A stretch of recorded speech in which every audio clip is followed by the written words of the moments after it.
नमस्कार दोस्तों, स्वागत है आप सभी का एक बार फिर से हमारे यूट्यूब चैनल पे। मेरा नाम है सुमित मुरारी। आशा करता हूं आप लोग अच्छे होंगे, आपकी तैयारी भी अच्छी चल रही होगी और आप लोगों का रिवीजन भी अब चल रहा होगा। ठीक है, तो देखिए 2026 का जनवरी मंथ चल रहा है यहाँ पे और फरवरी के बाद आपके एग्जाम यूके ट्रिपल एससी के एग्जाम हो या यूके पीएससी के एग्जाम हो स्टार्ट हो जाएंगे। तो अभी यूके पीएससी के एग्जाम का मैं यहाँ पे यूके पीएससी के पैटर्न को समझने के लिए प्रीवियस ईयर क्वेश्चन करवा रहा हूँ। ठीक है, साथ में प्रीवियस ईयर क्वेश्चन या पेपर सेम ही होता है। ठीक है, तो इससे पहले हमने ईओ का पेपर किया था 2023 वाला, आरओ का मेंस किया था 2023 वाला जो था, सॉरी प्री का किया था, और आज हमारा मेंस का पेपर रहने वाला है जो कि यूट्यूब में काफी कम देखने को मिलता है क्योंकि मेन पेपर यही होता है। ठीक है, इसके नंबर, जब इसके नंबर जोड़ते हैं उसी से आप क्वालिफाई करते हैं चीजों को। मतलब कहने का मतलब है ये मेंस का पेपर ही इंपॉर्टेंट होता है क्योंकि आपकी जो फाइनल कट ऑफ होती है, आपका सिलेक्शन होता है वो इसी के बेस पे बनता है। क्योंकि और यहाँ पे एक इंपॉर्टेंट ये भी होती है, ये भी बात है कि ये एमसीक्यू फॉर्म में आता है और यहाँ पे 200 क्वेश्चन एमसीक्यू के रहते हैं। ठीक है, क्योंकि आप प्री के लिए भी मेहनत करते हैं, यूके ट्रिपल एस के एग्जाम के लिए भी एमसीक्यू में ऑब्जेक्टिव टाइप क्वेश्चन पढ़ते हैं। तो ये चीज ऐसी है, अगर आपने अच्छे से प्रैक्टिस कर ली, अच्छी चीजों को पढ़ लिया तो आरओ में चांसेस अच्छे आते हैं आपके सिलेक्शन होने के। ठीक है, तो पैटर्न वाइज देखिए यहाँ पे मैं 3 से 4 चीजें बताऊंगा आप लोगों को। पहले आपको एक साथ में रफ बुक रखनी है, कोई भी पेज रखना है या A4 साइज फ्री रखना है। और जहां पे मैं बताऊं कि मॉडर्न हिस्ट्री से क्वेश्चन है, मिडिवल हिस्ट्री से क्वेश्चन है, करंट का ही क्वेश्चन है, तो आपको देखना है कि एंड ऑफ द डे आप जब पेपर कर लेंगे पूरा 200 क्वेश्चन, आपको एक मोटा मोटा आइडिया आएगा कि यहाँ पे करंट अफेयर के 30 क्वेश्चन है, हिस्ट्री के 20 क्वेश्चन है, पॉलिटी के 17 क्वेश्चन है, इस टाइप से। इससे क्या होगा ना, आपको यूके पीएससी का जितने पेपर कराऊंगा, ट्राई तो करूंगा मैं जितने पेपर हुए सब करवा दूं, बट अभी पहले मैं बैक से चल रहा हूं। जैसे ये पेपर होगा, इसके बाद 2025 के अपर पीसीएस, लोअर पीसीएस और एक आरओ निर्वाचन आयोग वाला जो हुआ था, यहां से लेके चलूंगा। और फिर 24 में चलेंगे, फिर 23 में, 22 में, ऐसे पीछे को पेपर कराऊंगा। एक आप पैटर्न समझ पाएंगे और एक आपके पास लास्ट में एक डेटा रहेगा कि हाँ मुझे करंट अफेयर इतना पढ़ना है, पॉलिटी इतनी पढ़नी है, ज्योग्राफी इतनी पढ़नी है, क्योंकि UK triple SC sorry UK PSC का जो पैटर्न है ना वो सेम ही रहता है। ठीक है, चलो ज्यादा लंबी वीडियो जाएगी, इस वजह हम शुरू करते हैं।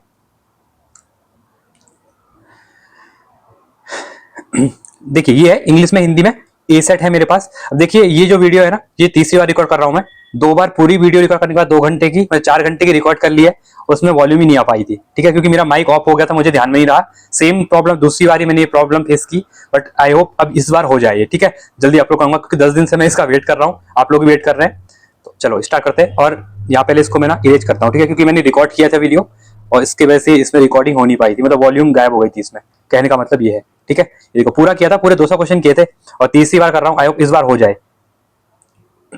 चलिए देखिए यहाँ पे पहला क्वेश्चन है हमारा, हिस्ट्री से लेकर क्वेश्चन है, संगम काल में सूती कपड़ों का सबसे बड़ा केंद्र कौन सा था? तो ये उरेयूर, पुहार, मुसीरी या फिर सालियूर। देखिए इसमें था आपका ए, ऑप्शन नंबर ए हो जाएगा, ये हो जाएगा उरेयूर। ठीक है, तो संगम काल में सूती कपड़ा सबसे बड़ा केंद्र था और संगम काल से यूके पीएससी में क्वेश्चन आता है, तो इस टॉपिक को, इस चैप्टर को अच्छे से आप लोग पढ़ लेंगे, लिख लेना। ठीक है, साइड में अब बार बार नहीं बोलूंगा क्योंकि एक बार बता दिया है, लिख लेना अगर आपको लगा कहां से क्वेश्चन आ रहे हैं। सेकंड है यहाँ पे, सीलवर्मन की अश्वमेध यज्ञ वेदिका किस स्थान से प्राप्त हुई है? ठीक है, ये हुई है बाढ़वाला से प्राप्त हुई है, ऑप्शन नंबर बी हो जाएगा। तीसरा है, गांधी जी के आदेश पर सरोजिनी नायडू के नेतृत्व में गुजरात के धरासणा नामक स्थान पर नमक डिपो पर धरना देने वाले उत्तराखंड के एकमात्र व्यक्ति कौन थे? ठीक है, देखिए नमक दांडी मार्च होता है 1930 के आसपास। ठीक है, तो यहाँ पे क्या होता है, जो गुजरात का जगह थी। ठीक है, तो यहाँ पे उत्तराखंड के व्यक्ति गए थे, कौन गए थे? ज्योतिराम कांडपाल। ठीक है, इंपोर्टेंट है, ऑप्शन नंबर सी हो जाएगा। चौथा है, कुमाऊं में धान की रोपाई के साथ किस लोकगीत का संबंध है? देखिए कुमाऊं में अगर आप जब धान रोपाई होती है, आपने देखा होगा, आप लोग भी करते होंगे, तो यहाँ पे लोकगीतों का काफी ज्यादा क्या है महत्व है पहले से। ठीक है, अभी भी लोग करते हैं, देखिए मॉडर्न चीजें हो रही है, बट अभी जो पुराने लोग हैं, दादा लोग हैं, दादी लोग हैं, ठीक है, वो लोग आमा बहू कह सकता हूँ मैं। ठीक है, ऐसे बोलेंगे हम क्योंकि हमें यूके ट्रिपल एससी के लिए यहाँ पे ये शब्द पढ़नी है, कोई हरिद्वार से देख रहा होगा जिसको नहीं आता होगा। ठीक है, तो दादी, आमा और बुबू जो होते हैं, दादा को कहते हैं। ठीक है, तो वो लोग अभी भी ये चीजें करते हैं, तो इसको कहते हैं हुड़किया बोल। तो वहां पे हुड़किया बोल अभी भी धान की रोपाई के समय, डायरेक्टली क्वेश्चन बनेगा, कुमाऊं में धान की रोपाई के समय कौन सा लोकगीत अभी भी गाया जाता है? तो हुड़किया बोल, ऑप्शन नंबर डी हो जाएगा। ठीक है, पांचवा है, निम्नलिखित में से कौन पंच केदारों में शामिल नहीं है? तो देखिए पंच केदारों में तुंगनाथ है, जहां पे हाथों की पूजा होती है, रुद्रनाथ मुंह की पूजा होती है, मध्यमेश्वर में नाभिक की पूजा होती है। अगर हम केदारनाथ की बात करते हैं तो केदारनाथ में यहाँ पे आपकी पीठ की पूजा होती है। ठीक है, और कल्पेश्वर, अगला आपका कल्पेश्वर, कल्पेश्वर में किसकी पूजा होती है? केश की पूजा होती है। तो क्लियर है, तो यहाँ पे कौन शामिल नहीं है? तो बागनाथ शामिल यहाँ पे नहीं है। बागनाथ कहाँ पे है? कमेंट सेक्शन में आप लोग बताएंगे। ठीक है, कुमाऊं के अंतर्गत है बागनाथ, अभी आप लोग बताएंगे। ठीक है, इतना मैंने बता दिया है। छठा है, गोपेश्वर त्रिशूल अभिलेख में किस शासक का नाम उल्लेखित है? तो जो गोपेश्वर त्रिशूल अभिलेख है ना, उसमें आपको अशोक चंद्र का नाम दिखता है, मिलता है। ठीक है, ऑप्शन नंबर डी। अगला है सातवां, छोपती नृत्य परंपरा उत्तराखंड के किस क्षेत्र से संबंधित है? ठीक है, जो छोपती है वो क्या है? एक नृत्य परंपरा है। ठीक है, डायरेक्टली क्वेश्चन पूछ रहा है छोपती क्या है? ये एक नृत्य है, नृत्य परंपरा है। ये कहाँ पे होती है? आप बेसिकली आप देखिए ना, जो रवाई जौनपुर वाला क्षेत्र है वहां पे छोपती नृत्य किया जाता है। तो 7th का क्या हो जाएगा? ए हो जाएगा। 8वां है, निम्नलिखित में से कौन सा वाद्य यंत्र बांसुरी की तरह बजाया जाता है? मतलब बांसुरी जैसे बजती है ना, तो उसी टाइप से इसको बजाया जाता है। तो इसका नाम यहाँ पे क्या है? ठीक है, तो इसका सिंपली याद रखना आपको, अलगोजा। अलगोजा एक बांसुरी टाइप होता है जो कि आपके मतलब बांसुरी टाइप में आवाजें देता है, ऐसे ही बजाया भी जाता है उसको। ठीक है, मुंह में आपके। अगला है, निम्नलिखित में से कौन सा मंदिर जोशीमठ के निकट अनीमठ गांव में स्थित है? तो इसमें से वृत्त बद्री हो जाएगा। ठीक है, डायरेक्टली ऑप्शन हो जाएगा आपका कौन सा? वृत्त बद्री हो जाएगा।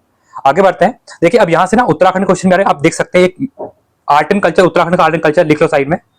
और इसके साथ साथ ये देख सकते हैं इसमें मंदिरों से रिलेटेड 2-3 क्वेश्चन आ चुके हैं। ठीक है, तो आपको ये भी एक बार देख लेना है। अगला है यहाँ पे, उत्तराखंड के किस मेले में मछली मारने की प्रथा प्रचलित है? तो मछली मारने की प्रथा जौनपुर के अंतर्गत देखते हैं आप लोग, जब ये कह सकते हैं जौनपुर के अंतर्गत, तो मौड़ मेला लगता है यहाँ पे। ठीक है, तो ऑप्शन नंबर ए बिल्कुल आपका राइट हो जाएगा। अगला है, गढ़राज वंश काव्य का रचिता कौन है? तो गढ़राज वंश काव्य की रचिता कौन है? यहाँ पे मोलाराम है। ठीक है, ऑप्शन नंबर डी हो जाएगा। 12वां है, फूलों की घाटी की खोज किसने की थी? तो देखिए जो फूलों की घाटी की खोज है वो फ्रैंक स्माइट द्वारा की गई थी। तो ऑप्शन नंबर ए हो जाएगा। देखिए मैं सिंपल यहाँ पे एक चीज रुकूंगा 2 मिनट के लिए। आप अगर परीक्षा वाणी पढ़ते हैं ना, परीक्षा वाणी, दूसरा आपका उत्तराखंड का बजट, लेटेस्ट बजट जो होता है, और उत्तराखंड का इकोनॉमिक सर्वे। ठीक है, ये 3 चीज आपने पढ़ ली ना, तो उत्तराखंड में आप नंबर, जैसे मान के चलो 50 क्वेश्चन अगर आ रहे हैं ना, तो यहां से करंट अफेयर तो होता ही ऑब्वियस सी बात है, बट जो 40 से 42 क्वेश्चन आएंगे ना, वो इन 3 सेक्शन से आएंगे। अगर 50 क्वेश्चन आ रहे हैं तो जहां पे 70 आ रहे हैं, फिर वहां पे 10-20 क्वेश्चन और बढ़ा लो। तो मतलब ये एक पैटर्न है। परीक्षा वाणी से अभी भी यूके पीएससी के एग्जाम में, चाहे मेंस हो या प्री हो, क्वेश्चन आ रहे हैं। तो परीक्षा वाणी को यूके पीएससी के लिए तैयारी कर रहे हैं तो आप लोग अच्छे से पढ़ लो। यूके ट्रिपल एससी से कर रहे हैं तो तैयारी कर रहे हैं, तो उसके लिए आप बीएस नेगी पढ़ लो। बीएस नेगी पढ़ के भी हो जाएगा, बट परीक्षा वाणी पढ़ के भी आप पीसीएस के एग्जाम में नंबर ला सकते हैं। ठीक है, कोई इतनी बड़ी बात नहीं, क्योंकि ये जितने क्वेश्चन है, जितने मैं करवा रहा हूँ, फूलों की घाटी वाला, कोमा परिषद, ये सब कहाँ पे दिए हुए हैं? दिए हुए हैं आपके परीक्षा वाणी में दिए हुए हैं। ठीक है, तो इसके मैंने सीरीज भी करवा रखी है, आप उसको भी देख सकते हैं। पूरी प्लेलिस्ट वहां पे एमसीक्यू फॉर्म में बनी हुई है। 13वां है, कुमाऊं परिषद के प्रथम अधिवेशन की अध्यक्षता किसने की थी? पहली बात तो कुमाऊं परिषद के 6 अधिवेशन हुए थे। ठीक है, कुमाऊं परिषद 1916 बनती है, 1926 में इसका कांग्रेस में विलय हो जाता है। क्लियर है? 2 क्वेश्चन ये आपको याद होने चाहिए। अब बोल रहे हैं कि जो पहली मीटिंग हुई, जो प्रथम अधिवेशन हुआ था, वो हुआ था आपका अल्मोड़ा में। तो इसकी अध्यक्षता की थी वो जयदत्त जोशी ने की थी। ठीक है, इसी में अगर हम बात करते हैं तीसरा अधिवेशन, तो उसको हिंदू मुस्लिम एकता की माना जाता है। ठीक है, तो ये भी इंपॉर्टेंट है। आगे बढ़ते हैं। 14वां, उत्तराखंड के किन 2 नेताओं ने भारतीय राष्ट्रीय कांग्रेस के अमृतसर अधिवेशन 1919 में प्रतिभाग किया था? अब यहाँ पे एक चीज ये याद रखो, जो अमृतसर अधिवेशन है 1919 में हुआ था, और यहीं पे 13 अप्रैल को 1919 को ही जलियांवाला बाग हत्याकांड भी हुआ था। ठीक है, तो ये डेट भी याद रखनी है, क्योंकि यूकेपीएससी ने बहुत बार इसको पूछा है।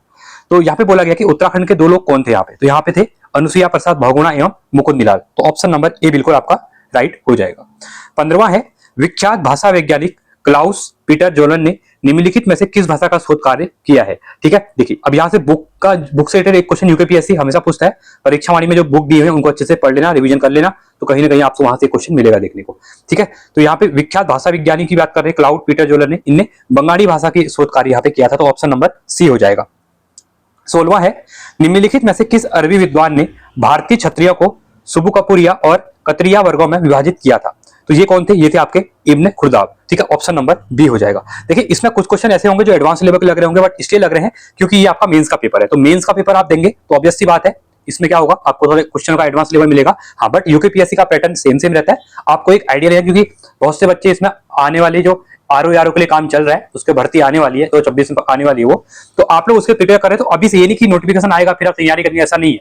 अभी से मेंस को भी लेके चलना है, क्योंकि प्री में भी आपके ऑब्जेक्टिव आने वाले हैं, मेंस में भी आपके क्या आने वाले हैं, ऑब्जेक्टिव भी आने वाले हैं। ठीक है, 17वां है, कौटिल्य के अनुसार कंटक शोधन था, तो ये क्या थे? ये एक फौजीदार न्यायालय था। ठीक है, कंटक शोधन क्या था? ये एक फौजदारी न्यायालय था। ठीक है, ऑप्शन होगा बी।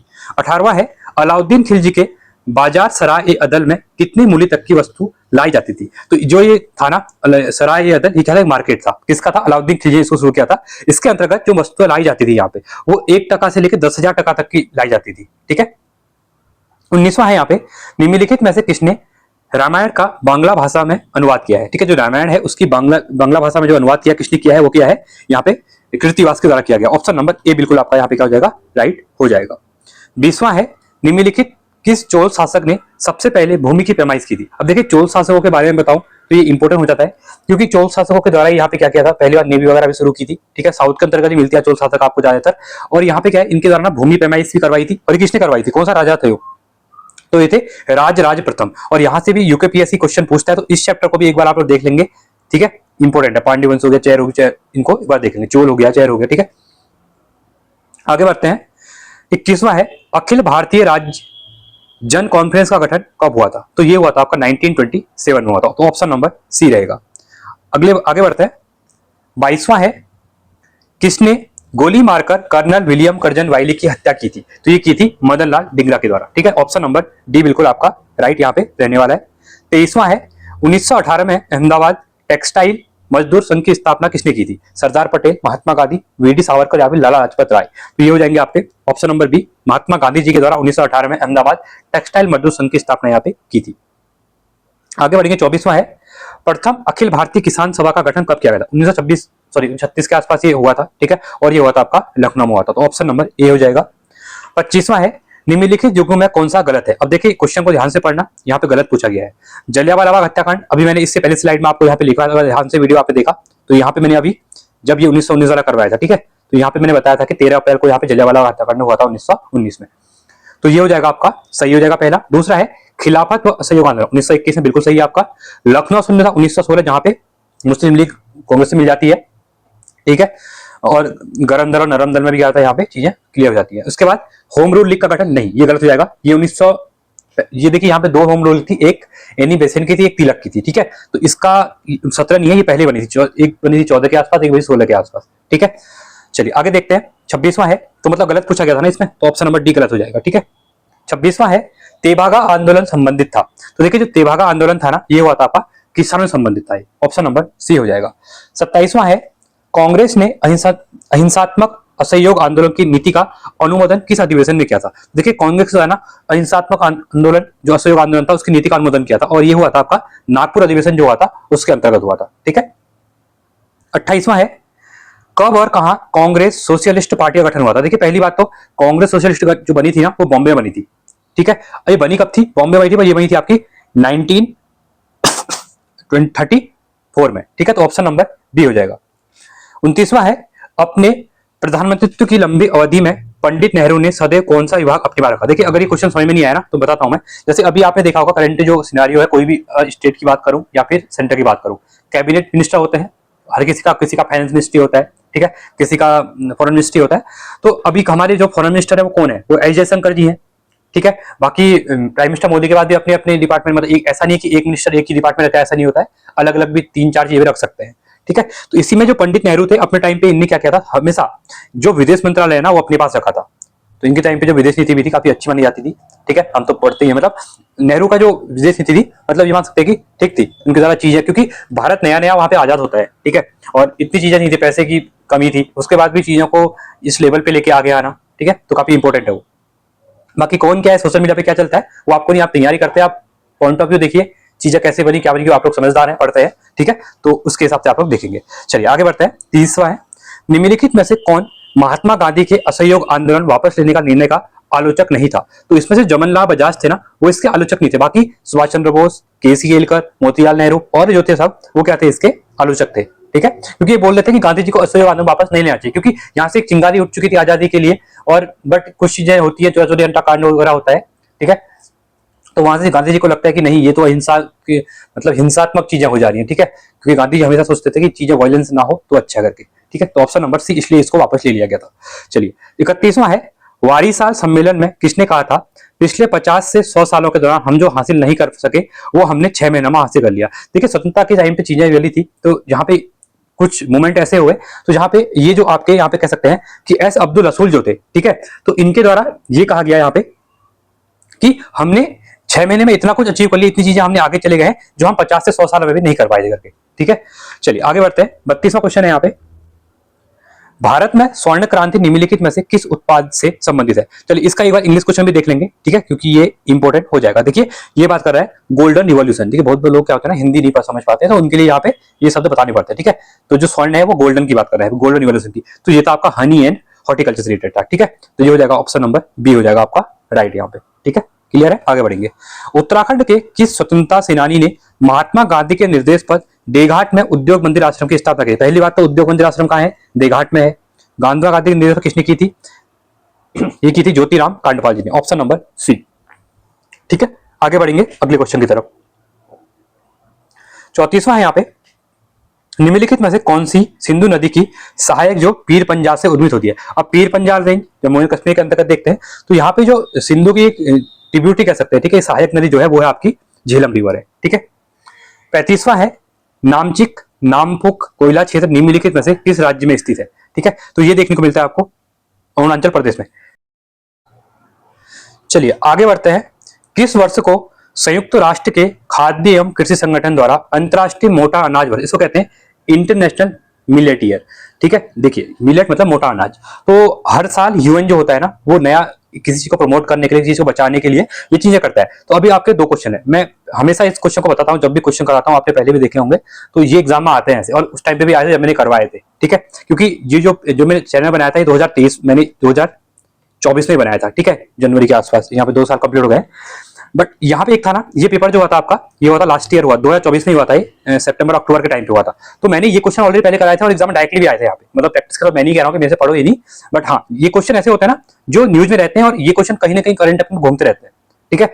तो ये 2023 का था। अभी आप मुझे 2 क्वेश्चन बताएंगे, 2024 2025 कौन सा, मतलब यूएन ने किस चीज के बनाए थे, ठीक है। तो यहाँ से आपको चीजें एडिशनल मिलेंगी और एग्जाम में आगे पूछ सकता है, क्योंकि इस बार का भी जो इंपॉर्टेंट है, ठीक है। तो मैं इसलिए नहीं बता रहा हूं यहाँ पे, क्योंकि आप लोग यहाँ पे सुनेंगे तो सर्च नहीं करेंगे, अभी यहाँ पे नहीं बताऊंगा तो आप लोग सर्च करने जाएंगे, ठीक है। उससे क्या होगा, आपको कुछ एडिशनल चीजें पता चलेंगी, आपको यूएन के बारे में चले, यूएन कब बना, कितने मेंबर्स यूएन कंट्रीज में, ठीक है, जनरल असेंबली में कितने मेंबर हैं, तो ये एडिशनल चीजें ऐड होंगी तो आपके दिमाग में, ठीक है। इसलिए चलिए 37वां है, निम्नलिखित में से कौन सी जनजाति अंडमान एवं निकोबार द्वीप समूह की मूल निवासी नहीं है? अब देखिए, अब ये भी ना करंट का क्वेश्चन है। क्यों है करंट क्वेश्चन? ये 2021-22 में ये न्यूज में है जब कोरोना का टाइम था। देखिए जो अंडमान निकोबार है ना, वहां पे एक सेंटिलीज है, एक सेंटिलीज जनजाति है, जिसको पता नहीं है कि अभी दुनिया इतनी आगे तक मोबाइल फोन यूज कर रही है, कपड़े पहन रही है, गाड़ियां यूज कर रही है, स्पेस पे जा रही है, मतलब उनको कुछ भी नहीं पता। अभी वो जंगलों के बीच रहते हैं, शिकार करते हैं, लोग दिखते हैं, लोगों को दिखते हैं, मतलब उनको ये लगता है ये कौन आ गए, तो वो सीधे अटैक करते हैं, मारने पे आ जाते हैं। क्योंकि यहाँ पे एक कह सकते हैं ईसाई मिशनरीज थे जो कि अपने धर्म का प्रचार करने के लिए 2021 में, देखिए यहाँ पे गवर्नमेंट ने बैन कर रखा है अंडमान निकोबार ने, बट वो चले गए थे ऐसे ही, और उनको वहां पे मार दिया था उनके द्वारा, तो ये न्यूज में आ गई थी, ठीक है। पर यहाँ पे क्वेश्चन ये पूछा है थोड़ा घुमा के, कि बोला है कि इसमें जनजाति जो है कौन सी यहाँ पे मूल जनजाति नहीं है, बोल रहे सेंट्रली यहाँ पे नहीं दी हुई है, कुछ और दिए हुए हैं। तो देखिए यहाँ पे जो सिंपली मैं आपको एक बार बताऊं कि यहाँ पे जो रेंगपा है ना, ये वहां के मूल निवासी नहीं है, बाकी हालचू, ओंगे और सोमपेर वहां के जातियां हैं, ठीक है। तो ये ऐसे बैकग्राउंड में चीजें होती है, पता होनी, इसलिए मैं कहता हूँ ना न्यूज़पेपर आपको डेली मॉर्निंग पे प्रोवाइड कर दिया जाता है, पूरा नोटिस उसमें क्या होता है, न्यूज़पेपर में पूरा पढ़ के मैं स्क्रीनशॉट खींचता हूँ, जो मेन चीजें होती हैं वो आपको प्रोवाइड करते हैं, जिससे आपका क्या हो, सिलेक्टेड 8 से 9 न्यूज मिले। ये नहीं कि पूरा न्यूज़पेपर पढ़ो आप लोग, और क्योंकि टाइम की हिसाब से पता है कि प्रॉब्लम होती है। हाँ, अगर आप पढ़ना चाहते हैं, पढ़ने अच्छा बात है, बट नहीं पढ़ पाते हो तो मेन न्यूज देख लो, क्योंकि उससे प्री का भी कॉन्सेप्ट क्लियर हो जाएगा आपका, साथ ही मेंस के लिए बहुत सी एडिशनल चीजें मिल जाती है, क्योंकि मेंस में आपको लिखना ही है ना वहाँ पे, और साथ में इंटरव्यू के लिए काफी इंपॉर्टेंट हो जाता है, ठीक है। तो अगर आप लोग नहीं पढ़ते न्यूज़पेपर तो पढ़ना स्टार्ट करिए, क्योंकि वो काफी इंपॉर्टेंट होता है। आगे बढ़ते हैं, और 38 है, देखिए बातें ज्यादा हो रही है, बट थोड़ा ये एडिशनल चीजें बतानी जरूरी हो जाती है, ठीक है। चलिए 38वां है, मृगवनी राष्ट्रीय उद्यान भारत के निम्नलिखित राज्यों में से किस राज्य में स्थित है? तो मृगवनी राष्ट्रीय उद्यान की बात करता हूँ, ये आपका तेलंगाना राज्य में देखने को मिलता है, तो ऑप्शन नंबर ए सी बिल्कुल आपका यहाँ पे राइट हो जाएगा। अगला है 39वां, 2011 की जनगणना के अनुसार निम्नलिखित में से भारत के किस केंद्र शासित प्रदेश में लिंग अनुपात न्यूनतम था? तो ये था आपका चंडीगढ़ में, ठीक है। आगे बढ़ेंगे, भारत की 2011 की जनगणना के अनुसार राज्यों की जनसंख्या घनत्व, ठीक है, डेंसिटी की बात कर रहा है, ठीक है, पॉपुलेशन डेंसिटी की बात कर रहा है, कौन सा अवरोही क्रम? पहली बात, अवरोही मतलब घटता हुआ क्रम, मतलब सबसे ज्यादा से सबसे कम की तरफ चलना है हमको, आरोही मतलब बढ़ता हुआ क्रम, असेंडिंग और डिसेंडिंग ऑर्डर, ठीक है, अवरोही डिसेंडिंग ऑर्डर, आरोही असेंडिंग ऑर्डर। अब यहाँ पे एक चीज याद रखना, मैंने हमेशा पहले बताया रखा है, बिहार जो है ना उसमें सबसे ज्यादा है, तो यहां से अगर मैंने कहा आरोही क्रम, तो आपको कुछ नहीं करना है, इसको कट करो, इसको कट करो, इसको कट करो, ऑप्शन नंबर बी। पीछे आपको पश्चिम बंगाल का पता है, नहीं पता है, केरल का नहीं पता है, बस एलिमिनेटर में कुछ चीज है ना एलिमिनेट करनी पड़ती है, तो सबसे ज्यादा बिहार का है, तो उससे ऊपर तो कुछ था नहीं, उससे कम पश्चिम बंगाल का होगा, केरल का होगा, बट एटलीस्ट मैं कहता हूं कि आपको टॉप 3, 1, 2 और 3 ऊपर से और बॉटम से भी 3 राज्य जो भी होते हैं किसी चीज में याद करनी, क्योंकि एग्जाम में आजकल क्या सिंगल लाइन नहीं पूछ रहा है, आजकल 3-3 राज्य दे रहा है। तो इससे क्या होगा, चीजें आसान होती है, आपको 3 याद रहेंगे ना तो आराम से आप वहां पे कर लेंगे समझ के चीजों को, ठीक है, एलिमिनेट करके। 41वां है, देखिए अब फिर से क्वेश्चन है, निम्नलिखित में से कौन सी फसल खरीफ का उदाहरण है। अब देखिए खरीफ की फसल जो होती है वो आपकी गर्मियों में लगती है, समर में, और कब कटती है, अक्टूबर नवंबर में कटती है। रबी की फसल आपकी अक्टूबर नवंबर में लगाते हैं खेतों में और अप्रैल में कटती है। अभी जैसे गेहूं लगे खेतों में, मटर लगे, चना लगा है, तो ये कटेगा धीरे धीरे, ठीक है। बट जो कपास है ना, ये गर्मियों की फसल है, मतलब खरीफ की फसल है, क्लियर है। अभी आप लोग आसपास देखते होंगे खेतों में भी कहीं मटर हुआ होगा, गेहूं आपके छोटे छोटे अभी चल रहे होंगे, कितने छोटे हुए हैं, ठीक है। तो ये अब क्या है, रबी सीजन है ठंडा, यहाँ खरीफ पूछा है तो कपास हो गया है, ठीक है। 42वां है, अब कुछ यहाँ पे देखिए तेल शोधन सलाह दी हुई है और अवस्थिति। पहला है कोयली, ये तो गुजरात में है, बिल्कुल सही है आपका। बरौनी बिहार में है, ये भी सही है। हल्दिया पश्चिम बंगाल, ये भी सही है। तो 3 सही दिए हुए हैं, क्वेश्चन ध्यान से पढ़ो एक बार। निम्नलिखित में, हाँ देखिए देखिए एग्जाम में ये गलती होती है, मैंने भी अभी नहीं पढ़ा था, कौन सा सही नहीं है बोला गया है, ठीक है। तो वही बात थी, मैंने कहा कोयली, कोयली तो गुजरात में है, ठीक है। हल्दिया पश्चिम यहाँ 2000 के बाद नहीं पूछा गया है, इसका मतलब जो बीना है वो असम में नहीं है, ठीक है। देखिए ऐसी चीजें फंसती हैं एग्जाम में, तो आपको ये चीज देखना, क्वेश्चन को ध्यान से पढ़ना, आपको चीजें आती भी होगी ना तो गलत हो जाती हैं, ठीक है। तो ऑप्शन नंबर बी बिल्कुल आपका यहाँ पे क्या हो जाएगा, राइट हो जाएगा, मतलब क्वेश्चन के अकॉर्डिंग, ठीक है।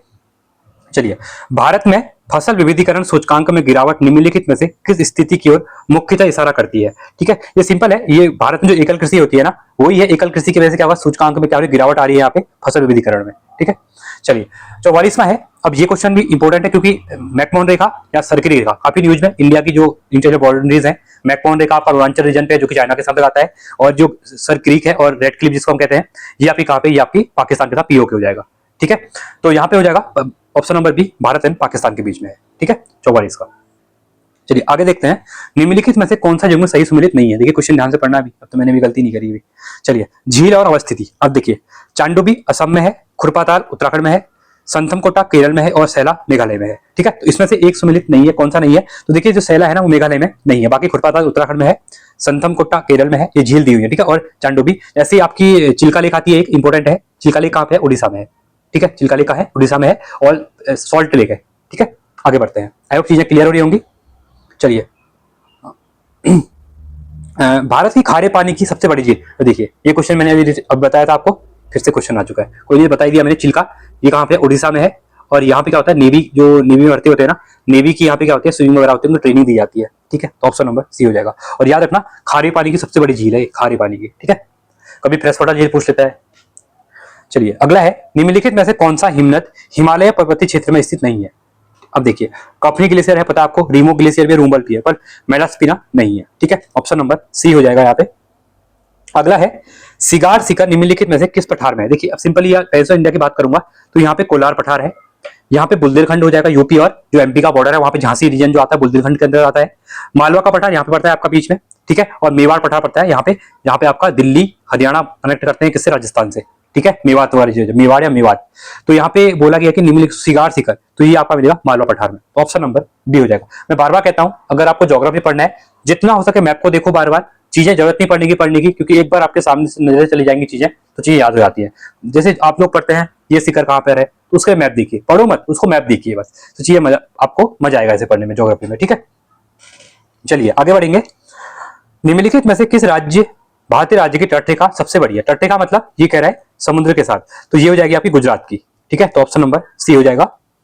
निम्नलिखित में से कौन सी नदी यमुना नदी की बाएं किनारे की सहायक नदी है, ठीक है। अब देखिए इसको कैसे याद करना है, सिंपल है, उत्तराखंड से जब यमुना निकलती है तो हरियाणा दिल्ली होते हुए उत्तर प्रदेश के अंतर्गत यहाँ पे गंगा में मिल जाती है, जहां पे संगम होता है, इलाहाबाद, ठीक है। अब बात करेंगे यहाँ पे प्रयागराज, इलाहाबाद पहले था प्रयागराज। अब जो आपकी ये जब यमुना आ रही है ना, तो इधर से जो है ना, जब हम आप यहाँ को चल रहे हैं तो ये आपका लेफ्ट हो जाएगा, ये आपका राइट हो जाएगा, ये लेफ्ट ये राइट। अब हमें पूछा क्या गया है, यमुना की बाएं किनारे, मतलब यहाँ पे लेफ्ट ट्रिब्यूटरीज पूछी है, ठीक है, लेफ्ट पूछी है। तो आप देखिए सिंध, बेतवा, चंबल, ये सब क्या है, राइट ट्रिब्यूटरीज है। पर यहाँ पे जो चंबल रिवर है ना, ये चंबल आपकी लेफ्ट हो जाएगी, तो सॉरी हिंडन हो जाएगी यहाँ पे, ठीक है। क्योंकि यहाँ पे बाकी जो हमारी बेतवा है, चंबल है, केन भी पूछा तो केन भी यहीं पे आती, केन दिया नहीं है, ठीक है। तो ऑप्शन नंबर ए हो जाएगा, बाएं किनारे की कौन सी है, यही है, ठीक है। थोड़ा प्रॉब्लम हो रहा है यहाँ पे, क्योंकि मैं यहाँ पे ना पेन प्रॉपर काम नहीं कर रहा है। ये कोई नहीं, बट आपको चीजें क्लियर हो रही है, बस ये मेन है। चलिए, हो गया आपका, ये गुजरात था इसका आंसर, ये हो गया हिंडन, क्योंकि बाई पूछी थी। ठीक है, चलिए 51वां है, निम्नलिखित में से कौन दक्षिण भारत की सबसे ऊंची चोटी है? ठीक है, पनेरू, कोडेमम, डोडाबेटा या फिर अन्नामुड़ी? तो ये आपकी अन्नामुड़ी हो जाएगी। ठीक है, वर्ष 2011 की जनगणना के अनुसार उत्तराखंड की सबसे न्यूनतम एवं अधिकतम शिशुलिंग, देखिए पहला क्या पूछा है, न्यूनतम। क्वेश्चन को एक चीज ये भी ध्यान देना हमेशा, अब आपको सबको पता होगा अधिकतम किसकी है, न्यूनतम किसकी है, बस इनने ना पहले ना न्यूनतम पूछा है, फिर अधिकतम पूछा है, तो ऑप्शन भी इनने ऐसे दिए होंगे। आप लोग क्या करेंगे, अधिकतम देखेंगे, अरे हाँ अधिकतम तो पिथौरागढ़ में है, टिक करो। न्यूनतम पूछा है बोलेंगे, आप कहेंगे पिथौरागढ़ में तो अधिकतम था। ऐसा नहीं करना है, इनने जो पहले न्यूनतम पूछा है, न्यूनतम को देखोगे आप लोग। तो एक ऑप्शन ये है पिथौरागढ़ वाला, एक ऑप्शन ये है पिथौरागढ़ वाला। ठीक है, इसका मतलब है यहाँ अधिकतम और न्यूनतम। तो एक चीज याद रखना, अगर न्यूनतम पूछा है, क्योंकि शिशुलिंग के पास सबसे न्यूनतम कहाँ पिथौरागढ़ में है, तो या बी ऑप्शन होगा या डी होगा।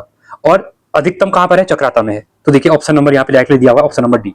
ये ध्यान देना है, पहले अधिकतम है या न्यूनतम है, वो भी ध्यान देना होता है। ठीक है, 53वां है, निम्नलिखित में से कौन सा युग्म सुमिलित नहीं है? देखिए, सुंदला बहुगुणा सर्वोदय मंडल बिल्कुल सही है, चंडी प्रसाद भट्ट दसोली ग्राम स्वराज बिल्कुल सही है, चिपको आंदोलन रैनी गांव बिल्कुल सही है। बट जो साइमंड्स कंपनी था ना, ये वन संरक्षण नहीं था, ये तो वनों का विनाश करे, संरक्षण के लिए कहा था ये। ठीक है, तो ऑप्शन नंबर सी हो जाएगा। अगला है, निम्नलिखित में से किस राष्ट्रीय उद्यान का भौगोलिक क्षेत्रफल सबसे न्यूनतम है, सबसे कम पूछा है? ठीक है, तो सबसे कम यहाँ पे किसका देखने को मिलता है, आप लोग बताएंगे। ठीक है, ये हो जाएगा आपका फूलों की घाटी राष्ट्रीय उद्यान, ऑप्शन नंबर सी हो जाएगा। ठीक है, क्लियर है, आगे बढ़े। अब देखिए यहाँ पे ना कुछ तिथियां दी हुई हैं, बाढ़, भूकंप रिलेटेड, और यहाँ पे हमको डेट दी हुई है। पहली बात, केदारनाथ बात सबको पता है, 13 जून 2013 को सबसे बड़ी त्रासदी थी ये, तो ये आपका 4 हो जाएगा। 4 ऑप्शन 3 में है। ठीक है, इसके बाद देखिए ऋषि गंगा घाटी बाढ़ 2021 में, अगर आप करंट अफेयर को फॉलो कर रहे हैं, तो ऋषि गंगा में बाढ़ आई थी जनवरी के मंथ में, 7 फरवरी को। ठीक है, 7 फरवरी में, तो ये आपका 3 का 2 हो जाएगा। तो 3 का 2 एक ही ऑप्शन में, देखिए ऑप्शन नंबर बी में है, यहाँ पे देखिए। ठीक है, बस इसमें टिक करो सीधे। उत्तरकाशी भूकंप है 1991, ये 1, ये हो जाएगा आपका 2, और ये हो जाएगा आपका यहाँ पे 3। ठीक है, तो 4 1 2 3, तो 4 1 2 3, क्लियर है, आगे बढ़ेंगे। उत्तराखंड की निम्न में से किस नदी का उद्गम हिमनद से नहीं होता है? देखिए, हिम मतलब कह रहा है ग्लेशियर से वहां पे नदी नहीं निकलती, धौलीगंगा निकलती है, पिंडर भी निकलती है, अलकनंदा भी निकलती है, बट गोमती हिमनद से इसका उद्गम नहीं होता है। ठीक है, ऑप्शन नंबर बी। 57 है, उत्तराखंड का सबसे बड़ा हिमनद कौन सा है? सबको पता है गंगोत्री हिमनद। जो क्वेश्चन इजी है उसको कुछ नहीं करेंगे, सीधे टिक करेंगे, आगे बढ़ेंगे। ठीक है, 58वां है, निम्नलिखित में से कौन सी पहाड़ी श्रृंखला पूर्वी घाट को पश्चिम घाट से जोड़ती है? अब देखिए, पूर्वी घाट और पश्चिम घाट, ये कोरोमंडल तट ईस्टर्न साइड में, ये आपका मालाबार तट। अब यहाँ पे ना जो आपका तमिलनाडु और केरल का बॉर्डर है, यहाँ पे नीलगिरी पहाड़ियां आती हैं। क्या आती है आपकी? नीलगिरी पहाड़ियां आती है। तो देखिए, नीलगिरी पहाड़ी पश्चिम घाट और पूर्वी घाट अलग कौन करती है, जोड़ती कौन है? ऑप्शन नंबर डी नीलगिरी हो जाएगा। तो ऑप्शन नंबर डी बिल्कुल आपका यहाँ पे राइट हो जाएगा। क्लियर है ना? चलिए देखिए, मैं आपको मैप में चीजें लोकेट करके बता रहा हूँ, तो इससे क्या होगा कि आपको कुछ चीजें यहीं पे याद हो जाएंगी। ठीक है, अगला है, निम्नलिखित में से किस नगर में वार्षिक वर्षा की मात्रा सर्वाधिक है? तो देखिए, अल्मोड़ा, पौड़ी, नैनीताल या फिर बागेश्वर। ठीक है, देखिए अब यहाँ पे इसका पहले राइट ऑप्शन होगा आपका, इस क्वेश्चन के अकॉर्डिंग जो होगा वो होगा आपका ऑप्शन नंबर सी नैनीताल। पर देखिए, अगर उत्तराखंड में पूछेगा तो वहां पे नरेंद्र नगर आएगा। ठीक है, बट हमें क्वेश्चन के अकॉर्डिंग चलना पड़ता है, तो क्वेश्चन यहाँ पे हम नैनीताल पे टिक करेंगे। आगे बढ़ेंगे, 60वां क्वेश्चन है यहाँ पे, उत्तराखंड के की जनपद में वन पंचायतों के अंतर्गत सर्वाधिक क्षेत्र है। देखिए, वन पंचायतों की बात करेंगे तो सबसे ज्यादा क्षेत्रफल अगर देखने को मिलता है तो ये देखने को मिलता है आपका चमोली में। अगला है, उत्तराखंड में केंद्रीय शीतोष्ण बागवानी संस्थान का क्षेत्रीय केंद्र कहां पर है? तो यह है आपका मुक्तेश्वर में, ऑप्शन नंबर सी हो जाएगा। ठीक है, तो इसका मतलब है उत्तराखंड के जितने भी संस्थान वगैरह दिए हुए हैं उनको एक बार परीक्षावाणी में अच्छे दिए हुए हैं। अगर आप परीक्षावाणी पढ़ रहे हैं, दूसरी बुक भी पढ़ सकते हैं, बट परीक्षावाणी में इसलिए कह रहा हूं कि ज्यादातर लोग परीक्षावाणी पढ़ते हैं। ठीक है, 62वां है, निम्नलिखित में से भारत की जैव विविधता हॉटस्पॉट की सूची में सम्मिलित नहीं है। देखिए, अब इसमें से कौन सा नहीं आता है? हिमालय प्रदेश, ये ऑब्वियस सी बात है आता है, उत्तर पूर्वी प्रदेश ये भी आता है, पश्चिम घाट वेस्टर्न घाट जो है ना आपका ये वाला रीजन, तो ये तो आता ही आता है, नीलगिरी वगैरह जो। अब यहाँ पे बात करें सुंदरबन डेल्टा, हाँ जो जैव विविधता हॉटस्पॉट है ना यहाँ पे सुंदरबन डेल्टा इसमें नहीं आता है, तो ऑप्शन नंबर ए रहेगा। ठीक है, अगला है, निम्नलिखित में से कौन एक क्योटो प्रोटोकॉल की पहली प्रतिबद्ध अवधि के लक्ष्यों के हिस्से के रूप में 6 ग्रीन हाउस गैसों में एक है? देखिए, 6 ग्रीन हाउस गैस जो है ना, तो उसमें से एक इसमें से कौन सी कह रहा है? ठीक है, तो ये कौन सा ये होता है? परफ्लोरोकार्बन, ऑप्शन नंबर सी हो जाएगा। अगला है 64वां, चेरनोबिल आपदा निम्नलिखित में से किस कारण संबंधित थी? जो चेरनोबिल आपदा आई थी ना, वो किस कारण से आई थी? ये आई थी आपके रेडियोधर्मी विकिरण के कारण। ठीक है, तो 65वां है यहाँ पे, निम्नलिखित में से कौन से चक्रवाती तूफान गुजरात तल के प्रतिकूल स्वभाव प्रभावित किया? देखिए ये भी करंट का क्वेश्चन है। ठीक है, तो ये कह रहा है तो जो चक्रवात आया था आपका, ठीक है, चक्रवात जो था जो गुजरात तट के प्रतिकूल रूप में प्रभावित किया, मतलब गुजरात के तट पे जो आया था, उसका नाम यहाँ पे क्या है? तो इसका नाम था आपका नीलोफर। ऑप्शन नंबर सी हो जाएगा। ठीक है, अगला है, निम्नलिखित में से किस गैस का वैश्विक उष्णन ग्लोबल वार्मिंग में सर्वाधिक योगदान है? ठीक है, ये हिंदी शुद्ध हिंदी लिखी है, अब इसको याद रख लो। ये कह रहा है कि किस गैस का सर्वाधिक योगदान ग्लोबल वार्मिंग में है? ठीक है, मीथेन का है, क्लोरोफ्लोरोकार्बन का है, सल्फर हेक्साक्लोराइड का है, या फिर सॉरी हेक्साफ्लोराइड का है, या फिर कार्बन डाइऑक्साइड का है। तो सर्वाधिक बोला गया, इसमें ध्यान देना। ठीक है, होने को सब है, बट यहाँ पे सबसे ज्यादा अगर पूछता है तो ये किसका होता है? ये होता है कार्बन डाइऑक्साइड का, CO2 का। ठीक है, चलिए अगला है, निम्नलिखित में से कौन, हाँ जी, तो देखिए बोल रहा है यहाँ पे कौन सा स्रोत गंगा नदी का सर्वाधिक प्रदूषक है? अब देखिए गंगा रिवर जब आती है, ठीक है, गोमुख से निकलती है, तो इसमें दो चीजें होती है। उत्तराखंड में ये साफ है, ठीक है, जैसे जैसे मैदानी क्षेत्र में जाती है, ठीक है, हरिद्वार को आती है, फिर नीचे को जैसे आएगी जैसे ही फ्लो होता रहेगा। अब इसके आसपास क्या होंगी? जल विद्युत परियोजना तो बनी ही है, ठीक है, कहीं क्या हो रहे हैं, गंगा के किनारे पे मानव शरीर क्या हो रहा है, शव को जलाया जा रहा है, सीवेज वहीं पे आ रहा है, और जो इंडस्ट्रीज बनी है उनका वेस्ट वहीं पे आ रहा है। बट क्वेश्चन ये बोला गया है कि गंगा, देखो गंगा को जो गंदा हो रहा है वो सब मानव शवों से भी हो रहा है, अवशिष्ट से भी हो रहा है, घरेलू सीवेज से भी हो रहा है। बस सर्वाधिक पूछा गया क्वेश्चन में, सबसे ज्यादा जो होता है ना वो होता है अनुसारित घरेलू सीवेज, जो नदी में जाते हैं ना, सबसे ज्यादा वो गंगा को, नदी को गंदा वही करता है। नदियां कोई और भी हो तो ये होता है। ठीक है, तो ऑप्शन नंबर बी बिल्कुल यहाँ पे राइट रहने वाला है। अगला है, निम्नलिखित में से कौन सा अंतरराष्ट्रीय समझौता ओजोन परत को नुकसान पहुंचाने वाले पदार्थ से जुड़ा है? तो ये कौन सा है? ये है आपका मोंट्रियल प्रोटोकॉल। अगला है, निम्नलिखित में से कौन सी आपदा भारत में आम नहीं है, जो आमतौर पर भारत में नहीं आती? देखो भूकंप आते रहता है, भूस्खलन होते रहता है, हर साल होता है, उत्तराखंड में तो होते रहता है, आपने देखा ही है। बाढ़ भी आती है, पर ज्वालामुखी उद्गार भारत में नहीं होता है, क्योंकि भारत में एक बैरन आइलैंड है, वहीं पे एक ज्वालामुखी अंडमान निकोबार में और कहीं पे नहीं है। ठीक है, तो ऑप्शन नंबर सी, जो कि भारत में बहुत कम देखने को मिलता है। अगला है 70 का, निम्नलिखित में से कौन सा भूकंप भारत में जलाशय प्रेरित आपदा कहा जाता है? तो जलाशय जो डैम को टूटने से हुआ था, इसको इस टाइप से भी हम लोग देख सकते हैं। तो देखिए जो कोयना डैम था ना, कोयना भूकंप आया था 1967 में, इससे क्या हुआ था कि भूकंप से यहाँ पे डैम टूट गया था। ठीक है, तो ये ऑप्शन हो जाएगा बिल्कुल राइट। अगला है, वर्ष 1998 में निम्नलिखित में से किस जिले में मालपा भूस्खलन हुआ था? काफी इंपॉर्टेंट है, हर पेपर में क्वेश्चन आता है ये वाला। तो ये अगस्त की बात करेंगे, 18 अगस्त की बात करते हैं 1998, ये पिथौरागढ़ में मालपा भूस्खलन हुआ था। ठीक है, ऑप्शन नंबर बी। अगला है 72 क्वेश्चन में कह रहा है, निम्नलिखित में से कौन सा प्रारूप समिति का सदस्य नहीं था? 7 लोग थे प्रारूप समिति में। ठीक है, तो यहाँ पे पहली बात, सैयद मोहम्मद सदुल्ला थे, यहाँ पे अलादी कृष्ण स्वामी अय्यर थे, BL मित्तल भी थे, पर राजेंद्र प्रसाद इसमें नहीं थे। तो ऑप्शन नंबर सी हो जाएगा। 73वां क्वेश्चन है, भारतीय संविधान का कौन सा अनुच्छेद यह उपबंधित करता है कि भारत का एक उपराष्ट्रपति होगा? तो देखिए राष्ट्रपति के आर्टिकल अलग है, 52 से लेकर 61 तक। ठीक है, और यहाँ पे उपराष्ट्रपति की बात कर रहा है, तो इसमें से कह रहा है कि कौन सा एक राष्ट्रपति होगा, कौन से आर्टिकल में यहाँ पे बोला गया है। ठीक है, चलिए, तो इसका जो राइट देखिए 61 में क्या इम्पीचमेंट वाला है, महाभियोग वाला है, वो राष्ट्रपति के लिए है। ठीक है, तो यहाँ पे आर्टिकल 63 करेगा उपराष्ट्रपति रिलेटेड। ठीक है, अगला है, मुख्य सीमा भ्रष्म रेखा अलग करती है, तो ये किसे करती है? लघु हिमालय को शिवालिक हिमालय किसे, लघु हिमालय किसे करती है? लघु हिमालय को शिवालिक से करती है। ऑप्शन नंबर ए हो जाएगा। आगे बढ़ेंगे, देखिए क्वेश्चन ज्यादा है, देखिए 200 क्वेश्चन है, और पूरा मैं एक ही वीडियो, नहीं कि बार बार 2-3 पार्ट लाऊं, आप लोग वेट करें, एक ही पार्ट में कवर करते हैं पूरा, और पूरा पेपर की तरीके से आप लोग इसको देंगे। ठीक है, भारतीय संविधान का कौन सा अनुच्छेद भारत के राज्य क्षेत्र के किसी भाग में निवास करने और बस जाने का अधिकार देता है? देखिए होने को तो कहीं बसना, मूल निवास आर्टिकल जो आपका फंडामेंटल राइट है हमारे 12 से लेकर 35 तक, ठीक है, वहां तक आते हैं। बट इसमें स्पेशली बोला गया है, अगर आप आर्टिकल 19 देखते हैं, 19 एक में क्लोज बने हुए 21, 19 1, 19 2, जहां पे फ्रीडम की बात करते हैं, शस्त्र आपको नहीं रखने हैं, असेंबल हो सकते हैं, ठीक है, कहीं घूम सकते हैं, कुछ भी व्यापार कर सकते हैं। ठीक है, तो ये चीजें दी हुई है। तो इसी में बात करते हैं कहीं भी बस जाने का, तो देखिए जैसे कोई उत्तराखंड का है वो तमिलनाडु में बस सकता है, तमिलनाडु वाला उत्तराखंड में बस सकता है। ठीक है, ये फ्रीडम दिया हुआ है यहाँ पे। ठीक है, ये हो जाएगा ऑप्शन डी हो जाएगा, 19 का 1 का रॉ हो जाएगा। ठीक है, क्लियर है, आगे बढ़ेंगे। और 76वां है, निम्नलिखित आयोग के गठन को कालक्रम अनुसार व्यवस्थित कीजिए। देखिए पहला, राष्ट्रीय महिला आयोग, राष्ट्रीय अनुसूचित जनजाति आयोग, राष्ट्रीय बाल अधिकार संरक्षण आयोग और राष्ट्रीय मानवाधिकार आयोग। कब बना था? मानवाधिकार आयोग 1993 में बना था। ठीक है, ये क्वेश्चन अभी रिसेंट में आपका वीडियो के एग्जाम में पूछा भी था यहाँ पे। ठीक है, तो अब यहाँ पे इसको व्यस्त करना है। ठीक है, तो ये हो जाएगा, देखिए पहला जो बना था आपका राष्ट्रीय महिला आयोग बना था। ठीक है, आपका फर्स्ट हो जाएगा। इसके बाद जो बना था आपका राष्ट्रीय मानवाधिकार आयोग 1993, तो ये आपका फोर्थ हो जाएगा, 1 4। फिर आया था इसके बाद आपका राष्ट्रीय अनुसूचित जनजाति आयोग, ये आपका 2 हो जाएगा, और राष्ट्रीय बाल अधिकार संरक्षण आयोग ये 3। ठीक है, तो 1 4 2 3, 1 4 2 3 दिया हुआ आपका, 1 4 2 3 ऑप्शन नंबर सी, तो ऑप्शन नंबर सी बिल्कुल राइट हो जाएगा।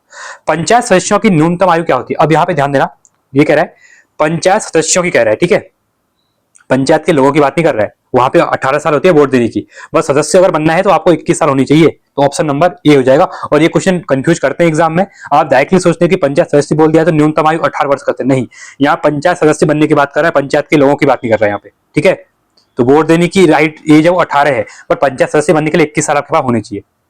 ठीक है, चलिए ये ऑप्शन नंबर ए रहेगा, बिल्कुल आपका राइट रहेगा।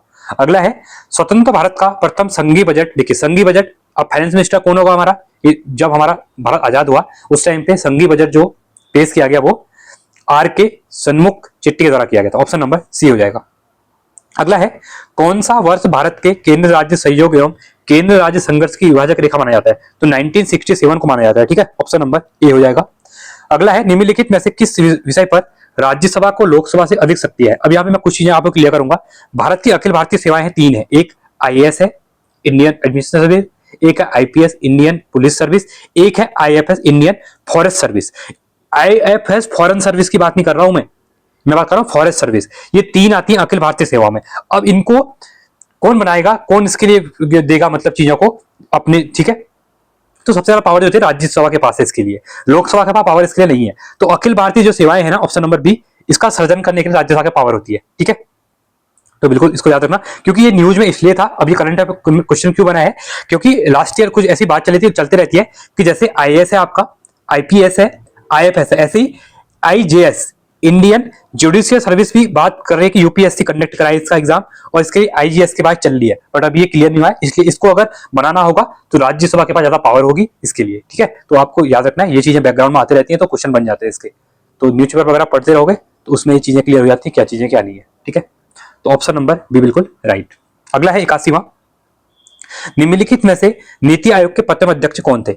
अब यहां पर भी कुछ चीजें क्लियर करूंगा मैं। पहली बात, नीति आयोग के प्रथम अध्यक्ष पूछेगा, जैसे आपका क्या था, प्लानिंग कमीशन था, उसको रिप्लेस करने के बाद 1 जनवरी 2015 को क्या होता है, यहाँ पे नीति आयोग बन जाता है। नीति की फॉर्म होगी आपकी national institute of transforming India, NITI Aayog बनता है। अब नीति आयोग के प्रथम अध्यक्ष अभी किसके टाइम में बना है? सिंपल बात है, जो अध्यक्ष होते हैं ना वो एक्स ऑफिशियो होते हैं, मतलब जो भी प्राइम मिनिस्टर बनेगा वो सीधे इसका डायरेक्टली अध्यक्ष बन जाएगा। अब 2015 में प्राइम मिनिस्टर कौन थे? मोदी थे, तो इसके प्रथम अध्यक्ष भी कौन होंगे? नरेंद्र मोदी होंगे। क्लियर है ना, इसको रखना। देखो सीईओ अलग होता है अब, और यहाँ पे एक्स ऑफिशियो जो अध्यक्ष होता है वो अलग होता है। ठीक है, अरविंद पंगड़िया जी ऐसे याद रखना है आपको नीति आयोग वगैरह के बारे में। ठीक है, तो आगे बढ़ते हैं। आपको चीजें क्लियर हो होंगी। ठीक है, बहुत बेसिक, ये देखिए वीडियो लंबी हो रही है थोड़ा बहुत, क्योंकि मैं चीजों को कवर भी करवा रहा हूँ कैसे ये करने का, ये नहीं खाली हम टिक करें आगे बढ़े, ऐसे तो कोई भी आप खुद भी कर सकते हो। ठीक है, बट मेन है कि चीजों को बताना आपको। ऑप्शन नंबर डी हो जाएगा। आगे बढ़ते हैं, 82वां है यहाँ पे, किस भारतीय राज्य के विधानसभा चुनाव में पहली बार मतदाता सत्यापन योग्य पेपर ऑडिट, जिसको हम वीवीपीएटी कहते हैं। ठीक है, वॉलेट जो पेपर होते हैं, तो पहली बार जो ये इलेक्शन हुए थे ये हुए थे आपके नागालैंड में, इनको यूज किया था वहां पे। ठीक है, 83 है, किस समिति की अनुशंसा के आधार पर केंद्रीय सतर्कता आयोग CVC central vigilance commission Santhanam committee 1964 में बना था? ठीक है, अब तो आंसर मैंने बताई दी आपको, ऑप्शन नंबर बी होगा संथानम कमेटी। ठीक है, तो ऐसे क्वेश्चन है मुंह में याद हो जाए, ऐसे पढ़ो कि चीजें याद हो जाए। जैसे मैंने यहाँ पे ऑप्शन पढ़ी नहीं, मुझे याद था कि सीवीसी का गठन 1964 में हुआ था, तो ऑब्वियसली बात संथानम कमेटी की रिकमेंडेशन थी, तो ऑप्शन नंबर बी बिल्कुल याद हो गया आपको ऐसे ही। ठीक है, 84 है यहाँ पे, भारत में स्थानीय स्वशासन का जनक किसे माना जाता है? तो भारत की अगर बात करेंगे तो स्थानीय स्वशासन के जनक के बारे में बात करेंगे तो ये हो जाएंगे आपके लॉर्ड रिपन हो जाएंगे। मॉडर्न हिस्ट्री से क्वेश्चन है। ठीक है, तो मैं हमेशा कहता हूँ वायसराय और कांग्रेस के अधिवेशन उनको पढ़ लो, यहाँ से क्वेश्चन भर भर के आते हैं। ठीक है, 85 है, निम्नलिखित में से कौन सी समिति अनन्य रूप से लोकसभा की है?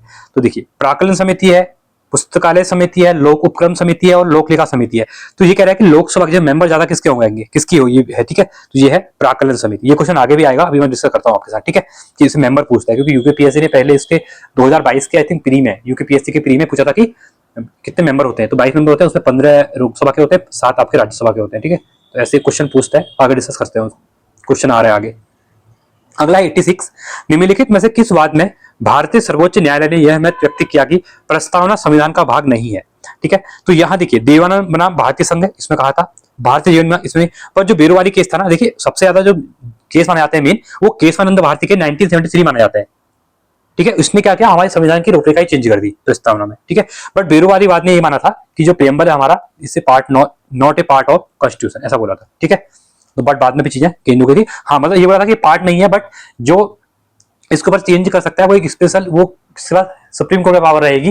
ठीक है, उसको डिस्क्राइब नहीं किया गया, वो अपने अकॉर्डिंग ही चेंज उसको कर लेंगे। ठीक है, 87 है यहाँ पे, भारतीय संविधान के अनुच्छेद 249 के अनुसार निम्नलिखित में से कौन सा राज्य सूची के विषय को राष्ट्रीय महत्व का घोषित कर सकता है।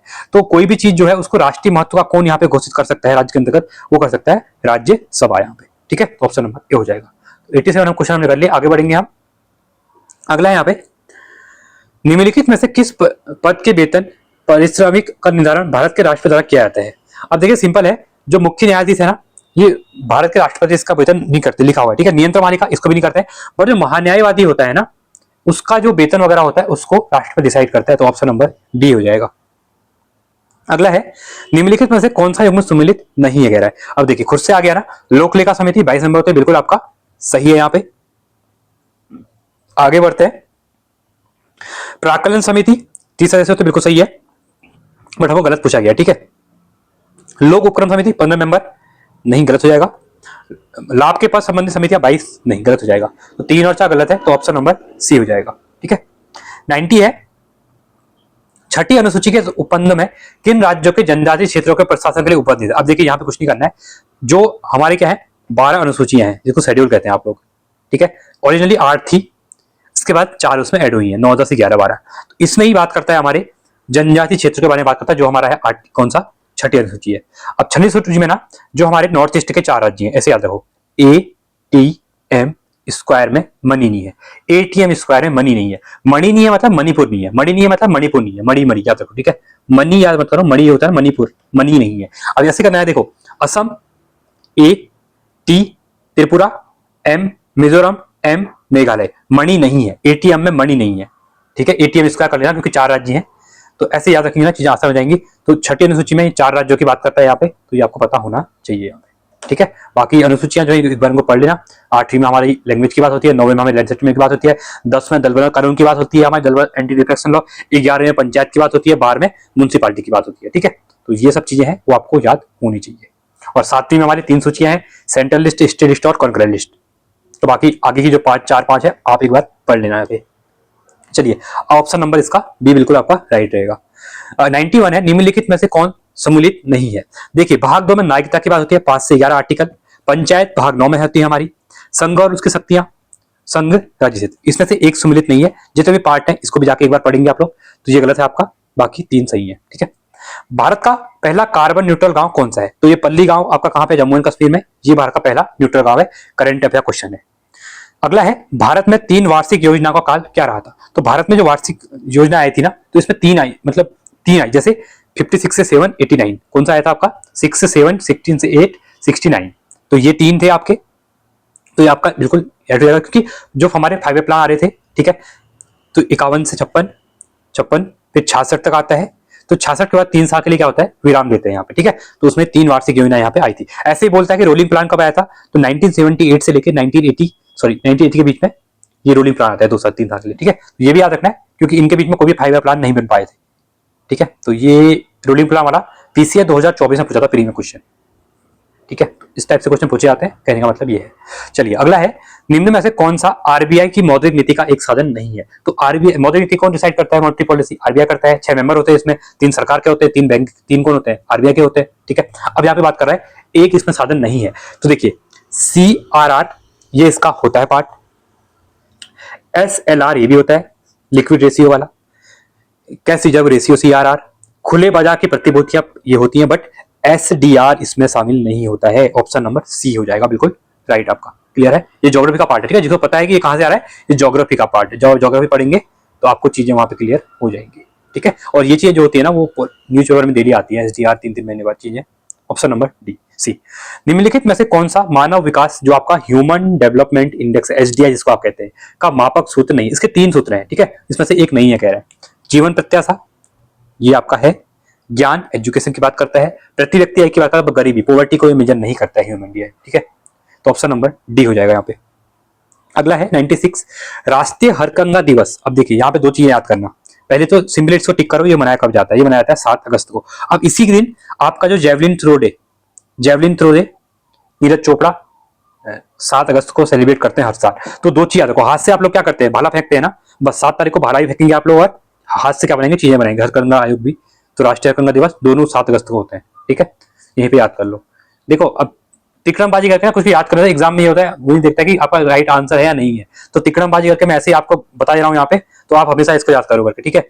तो हाथ से आप क्या करते हैं? भाला ही फेंकते हैं, हाथ से आप चीजें बनाते हैं, क्लियर है ना? तो 2 क्वेश्चन आपके यहाँ से बन जाएंगे, कभी भूलेंगे नहीं आज की बात आप। चलिए 97 है, निम्नलिखित में से कौन राष्ट्रीय खाद्य सुरक्षा मिशन के प्रारंभ के समय इनके 3 अवयव घटकों में एक नहीं था? सिंपल है, देखिए जब स्टार्टिंग में राष्ट्रीय खाद्य सुरक्षा मिशन आया तो 3 चीजें इसमें दी जाती थी, इसमें एक पार्ट नहीं था। देखिए चावल दी जाते थे, दालें दी जाती थी, गेहूं, बट बाजरा ना नहीं दिया जाता स्टार्टिंग में यहाँ पे। अब मिल रहा है बट पहले नहीं मिलता था, ठीक है, तो ऑप्शन नंबर कौन सा? डी हो जाएगा। अगला है निम्नलिखित में से किस राज्य में कृषि में सफलतापूर्वक एआई समाधान तैनात किया गया है? तो ये सिंपली आपका है, ये आपका तेलंगाना का है, करंट का क्वेश्चन था, ठीक है। अब देखिए मैं आप यहाँ से बता रहा हूँ, ये करंट का था, 2 क्वेश्चन पहले आ गए, मतलब 3 क्वेश्चन हो चुके करंट के, ठीक है। अगला है 97 भारत में धन विधेयक के संबंध में निम्नलिखित में से कौन सा कथन सही नहीं है? कह रहा है, ठीक है। पहली बात, आर्टिकल जो 110 होता है ना, इसमें मनी बिल की बात की हुई है। मनी बिल की पावर जो होती है ओनली लोकसभा के पास होती है, राज्यसभा की इसमें कोई पावर नहीं होती है, ठीक है। अब आगे बढ़ते हैं, कौन सा सही नहीं है? धन विधेयक राज्यसभा में प्रस्तुत नहीं किया जा सकता है। देखो प्रस्तुत तो करते हैं बट ऐसा कुछ है नहीं, ठीक है, बट यहाँ पे सही नहीं कह रहा है, तो ये आपका देखिए राज्यसभा में प्रस्तुत नहीं करते हैं। देखो लोकसभा में प्रस्तुत होता है पर राज्यसभा के पास जाता है, पर इसमें राज्यसभा की पावर नहीं होती है, पर ये इसको हम सही मानेंगे यहाँ पे, ठीक है। राज्यसभा धन विधेयक पर अनुशंसा दे सकती है, अनुशंसा भी दे सकती है, मैंने कहा ना, बट वो मानना ना मानना लोकसभा की बात है, राज्यसभा यहाँ पे देगा जरूर अनुशंसा अपनी। अगला है अनुच्छेद 110 में, हाँ संविधान मैंने बोला अभी मनी बिल के बारे में परिभाषित किया गया है, धन विधेयक पर संयुक्त अधिवेशन नहीं। देखिए जॉइंट सिटिंग ना, जॉइंट सिटिंग इसमें नहीं होती है। संविधान संशोधन और संयुक्त अधिवेशन, धन विधेयक में संयुक्त अधिवेशन में जॉइंट सिटिंग यहाँ पे नहीं होती है, इसको याद रखना, ठीक है। तो ऑप्शन नंबर डी रहेगा। ये गलत दिया हुआ है कि इसने बोला है कि संयुक्त अधिवेशन का प्रावधान है, नहीं है, सिंपली याद रखो, ठीक है। जॉइंट सिटिंग नहीं होती है मनी बिल के लिए, क्लियर है। आगे बढ़ रहे हैं, चलिए 100 का क्वेश्चन है, 100 क्वेश्चन में पहुंच चुके हैं हम। NSE IFSC SDX कनेक्ट क्या है कह रहे हैं, ठीक है। तो ये कि व्यापार समझौता है, अब ये किसके बीच में है? ये है आपका भारत और सिंगापुर के बीच में, ऑप्शन नंबर सी, ठीक है। अगला है यहाँ पे, जब योजना आयोग की स्थापना की गई तो निम्नलिखित में से कौन सा योजना आयोग का उद्देश्य नहीं था? मैंने पहले कहा ना आपसे, 1950 के अंतर्गत जब योजना आयोग बनता है उस टाइम पे एक इसमें से पार्ट नहीं था। इनने बोला था कि हम इस चीज के बारे में उद्देश्य नहीं रख रहे हैं, पूर्ण रोजगार की प्राप्ति ये तो रखा था वहां पे, ठीक है। आय और धन की असमानता को कम करना ये कहा था, क्योंकि भारत आजाद हुआ था नया नया और ये चीज जरूरी थी उस टाइम पे।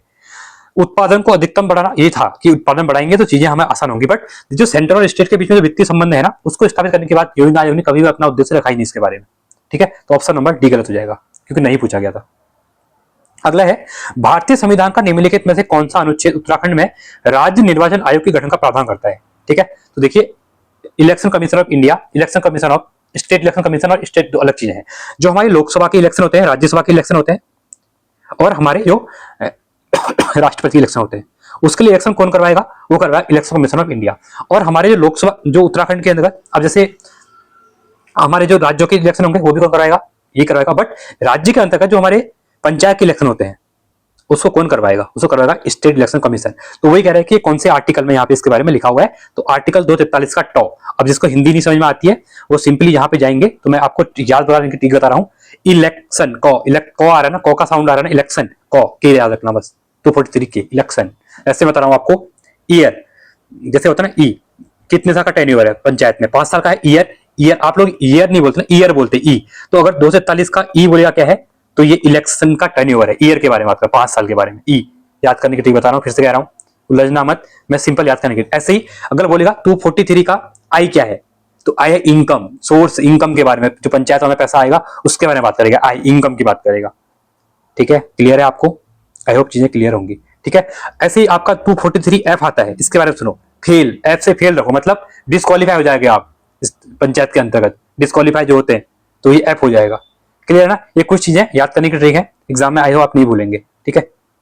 आगे बढ़ रहा हूँ, आगे बढ़ते हैं अगले क्वेश्चन की तरफ। चलिए तो हमारा हो गया कौन सा हो गया, तो ये वाला हो गया, ठीक है। ऑप्शन नंबर यहाँ पे सी राइट हो जाएगा। चलिए आगे बढ़ते हैं और अगले क्वेश्चन की तरफ बढ़ेंगे। चलिए देखिए अगला है 103वां है, उत्तराखंड विधानसभा के निम्नलिखित अध्यक्षों को कालक्रम में व्यस्त कीजिए। देखिए अब आपको अगर कुछ भी नहीं पता था ना, एक जब से आप तैयारी कर रहे होंगे 2 साल 3 साल, अभी रिसेंट में जब आपकी हितू खंडूरी विधानसभा के अध्यक्ष नहीं बनी थी, उसके पहले कौन थे आपके, प्रेमचंद अग्रवाल थे, सबको पता होगा। तो बस ये देखो कि कालक्रम में व्यस्त करोगे तो यहाँ पे ये गलत हो जाएगा, क्योंकि पहले प्रेमचंद अग्रवाल थे। अब हरिवंश कपूर, गोविंद सिंह कुंजवाल, यशपाल आर्य। अगर आप परीक्षाओं का सेकंड चैप्टर अगर देखा भी है आपने, ठीक है, तो वहां पे आपने देखा होगा सबसे पहले यशपाल आर्य के बारे में क्वेश्चन पूछा भी गया है, ठीक है। तो 3 हो जाएगा। इसके बाद आपके आते हैं हरवंश कपूर 1, गोविंद सिंह कुंजवाल 2 और प्रेमचंद अग्रवाल 4। तो 3 1 2 4, 3 1 4 2 4, 3 1 2 4, हाँ ये ऑप्शन नंबर सी है, बिल्कुल राइट हो जाएगा। 104वां है, उत्तराखंड में पंचायतों में महिलाओं को 50% आरक्षण कब प्रदान किया गया, कब दिया गया था, सिंपल है 2008 में दिया गया था। दिया कब था, 2008 का एक ही ऑप्शन है, मार्च में। खंडूरी जी की सरकार थी यहाँ पे, ठीक है। उत्तराखंड के प्रथम लोकायुक्त कौन थे, सिंपल रजा है, न्यायमूर्ति S A Raza, simple question है, ठीक है। सी, पहाड़ी क्षेत्रों में पलायन की समस्या के हर पहलू की जांच के लिए उत्तराखंड की सरकार ने कब ग्रामीण विकास और पुनर्स्थान स्थान की, जिसे पलायन आयोग कहते हैं आप लोग, ठीक है, इसकी स्थापना कब की गई थी। इसकी स्थापना 2017 में की गई थी। अब कब की गई थी, अगस्त 2017 में की गई थी। उत्तराखंड सेवा का अधिकार अधिनियम कब बना, तो उत्तराखंड सेवा का अधिकार अधिनियम जो था वो 2011 में बना।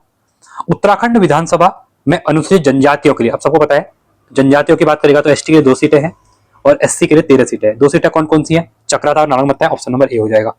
109 है यहाँ पे, उत्तराखंड मानवाधिकार आयोग अस्तित्व में कब आया था, 2013 में आया था और 13 मई 2013 को आया था। तो ऑप्शन नंबर ए बिल्कुल आपको यहाँ पे याद रखना है, ठीक है। वर्ष 2024 में हरिद्वार लोकसभा सीट से उत्तराखंड, अब ध्यान से देखना 2024 में, अब यहाँ पे करंट क्वेश्चन, अब ये पॉलिटी का नहीं है, ये करंट का है, क्योंकि 2024 के जून में इलेक्शन हुए थे और ये क्वेश्चन मैंने कहाँ पे लिखा, 2024 के अक्टूबर में पेपर हुआ था आपका मेंस का, ठीक है। तो यहाँ पे इलेक्शन हुए थे तो बोला गया था कि 2024 में हरिद्वार लोकसभा सीट से उत्तराखंड की कितनी लोकसभा सीटें, 5 है, जिसमें कुमाऊं में 2 है, गढ़वाल में 3 है। कुमाऊं में एक एससी के लिए रिजर्व है, जो कौन सी आपकी अल्मोड़ा सीट है, क्लियर है। अब यहाँ पे कह रहा है कि हरिद्वार लोकसभा सीट से उत्तराखंड के कौन से पूर्व मुख्यमंत्री निर्वाचित हुए हैं, अभी जो आपके एमपी बन गए हैं, ठीक है, वो बन गए हैं आपके कौन से, त्रिवेंद्र सिंह या तीरथ सिंह रावत, बताइए आप लोग कौन सा था, ये था आपका त्रिवेंद्र सिंह रावत। और यहाँ पे रमेश पोखरियाल पहले थे एचआरडी मिनिस्टर थे, ठीक है, और भुवन खंडूरी उत्तराखंड के मुख्यमंत्री यहाँ पे रहे हैं।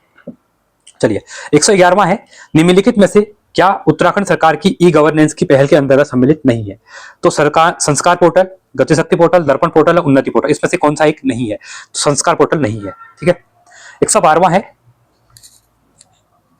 निम्नलिखित में से किस क्षेत्र में सुधार करने के लिए नरसिम्हम कमेटी की स्थापना की गई थी। अब देखिए ये कमेटीज है ना, यूपीएससी पूछता है एग्जाम में, तो मैंने एक 10 मिनट की वीडियो बनाई थी, आई थिंक पहले बनाई थी, आप देखे ना उसको सर्च मार के, सुमित मुरारी ऐसे committee, important committee Sumit Murari करेंगे, मिल जाएगी। तो उसमें 2-3 क्वेश्चन आते हैं, चलिए समिति का संबंध हमेशा पूछता है किससे रिलेटेड है, कर रिफॉर्म वाला, ठीक है। नरसिम्हम कमेटी का भी, मतलब मैंने इंपोर्टेंट जितनी कमेटियां हैं 15 के आसपास वो करवाई है, वहां से घुमा फिरा के क्वेश्चन बनते हैं, यूपीएससी या यूपीएससी कोई भी, ठीक है। अब यहाँ पे नरसिम्हम कमेटी की बात करेंगे तो ये बैंक के रिफॉर्म से था, ठीक है। आगे बढ़ेंगे,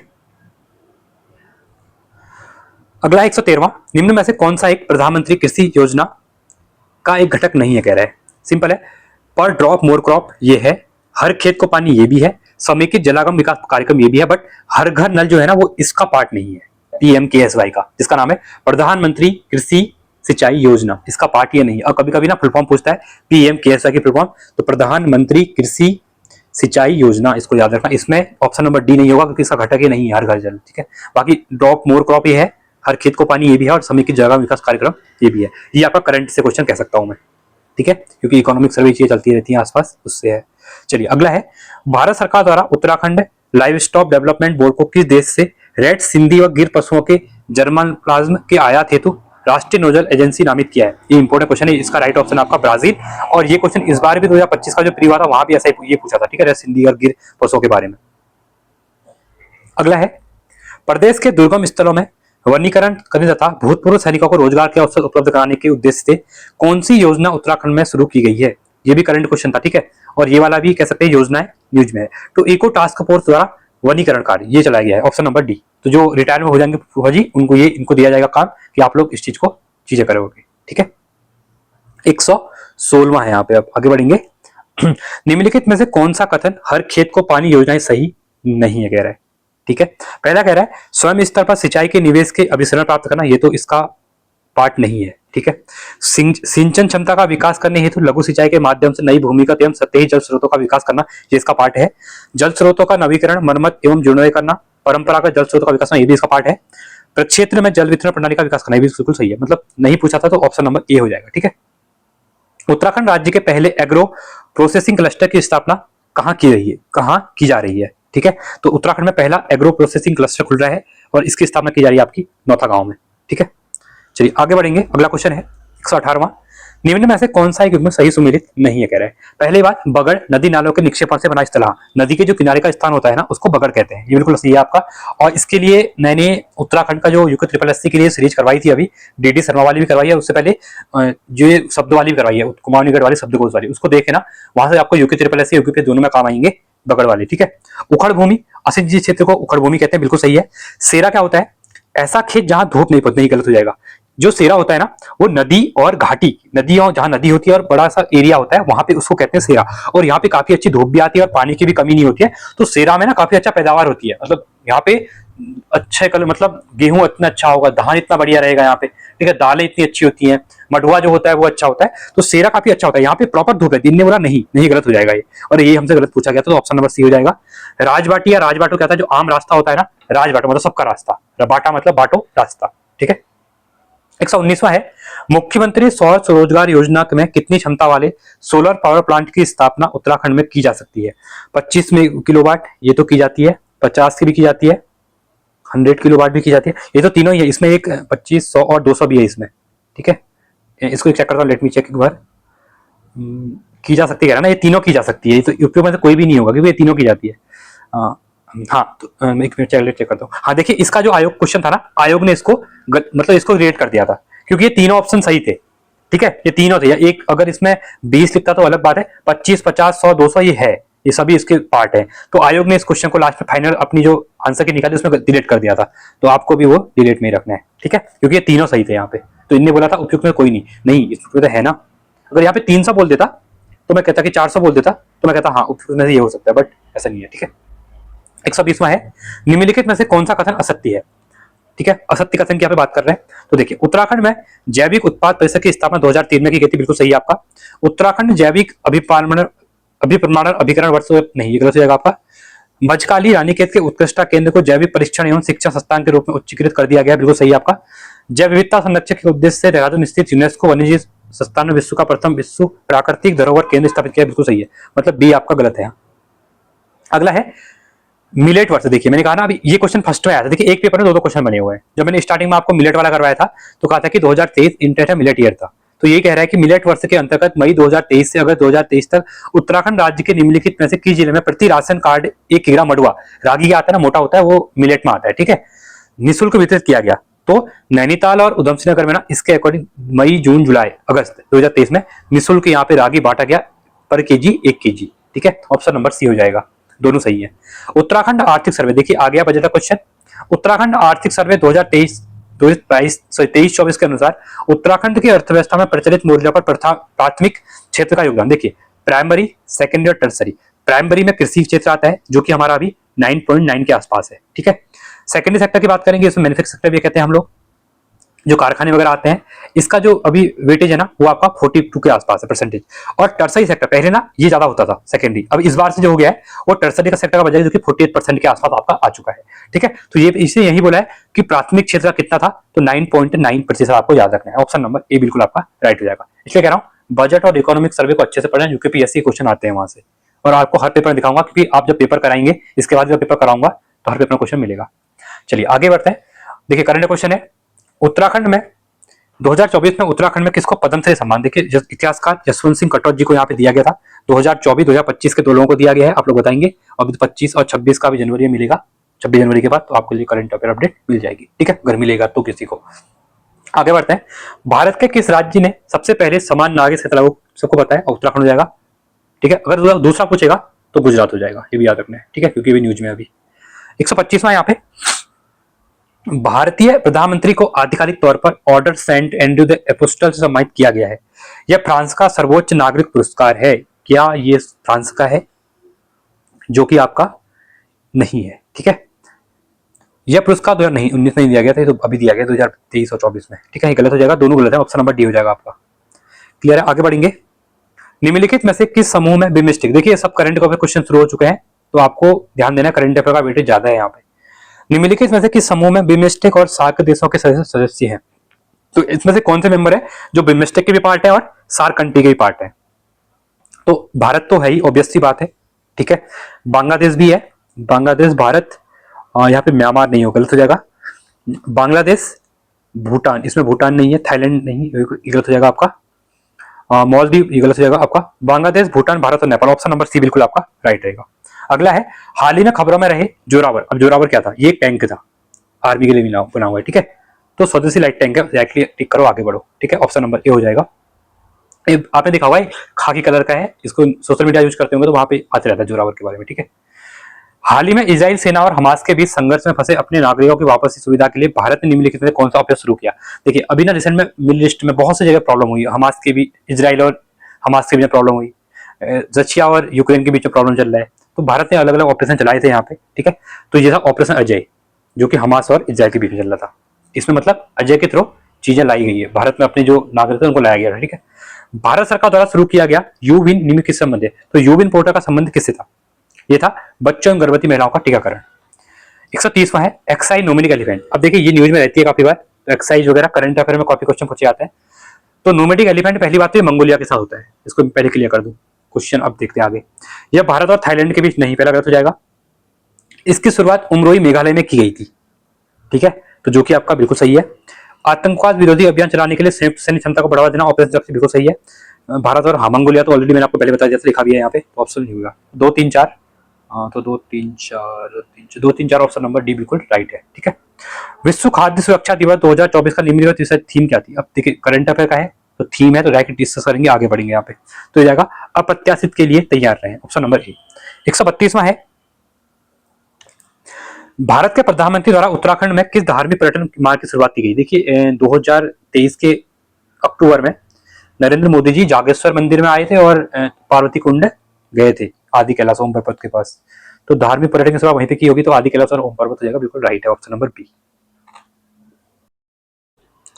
ठीक है, तो आगे बढ़ रहे अगले क्वेश्चन की तरफ। 143वां है, सुगोली संधि भारत के किस पड़ोसी देश के साथ अंतरराष्ट्रीय सीमा को परिभाषित करती है? तो सबको पता है सुगोली की संधि, ये नेपाल के साथ हो जाएगा।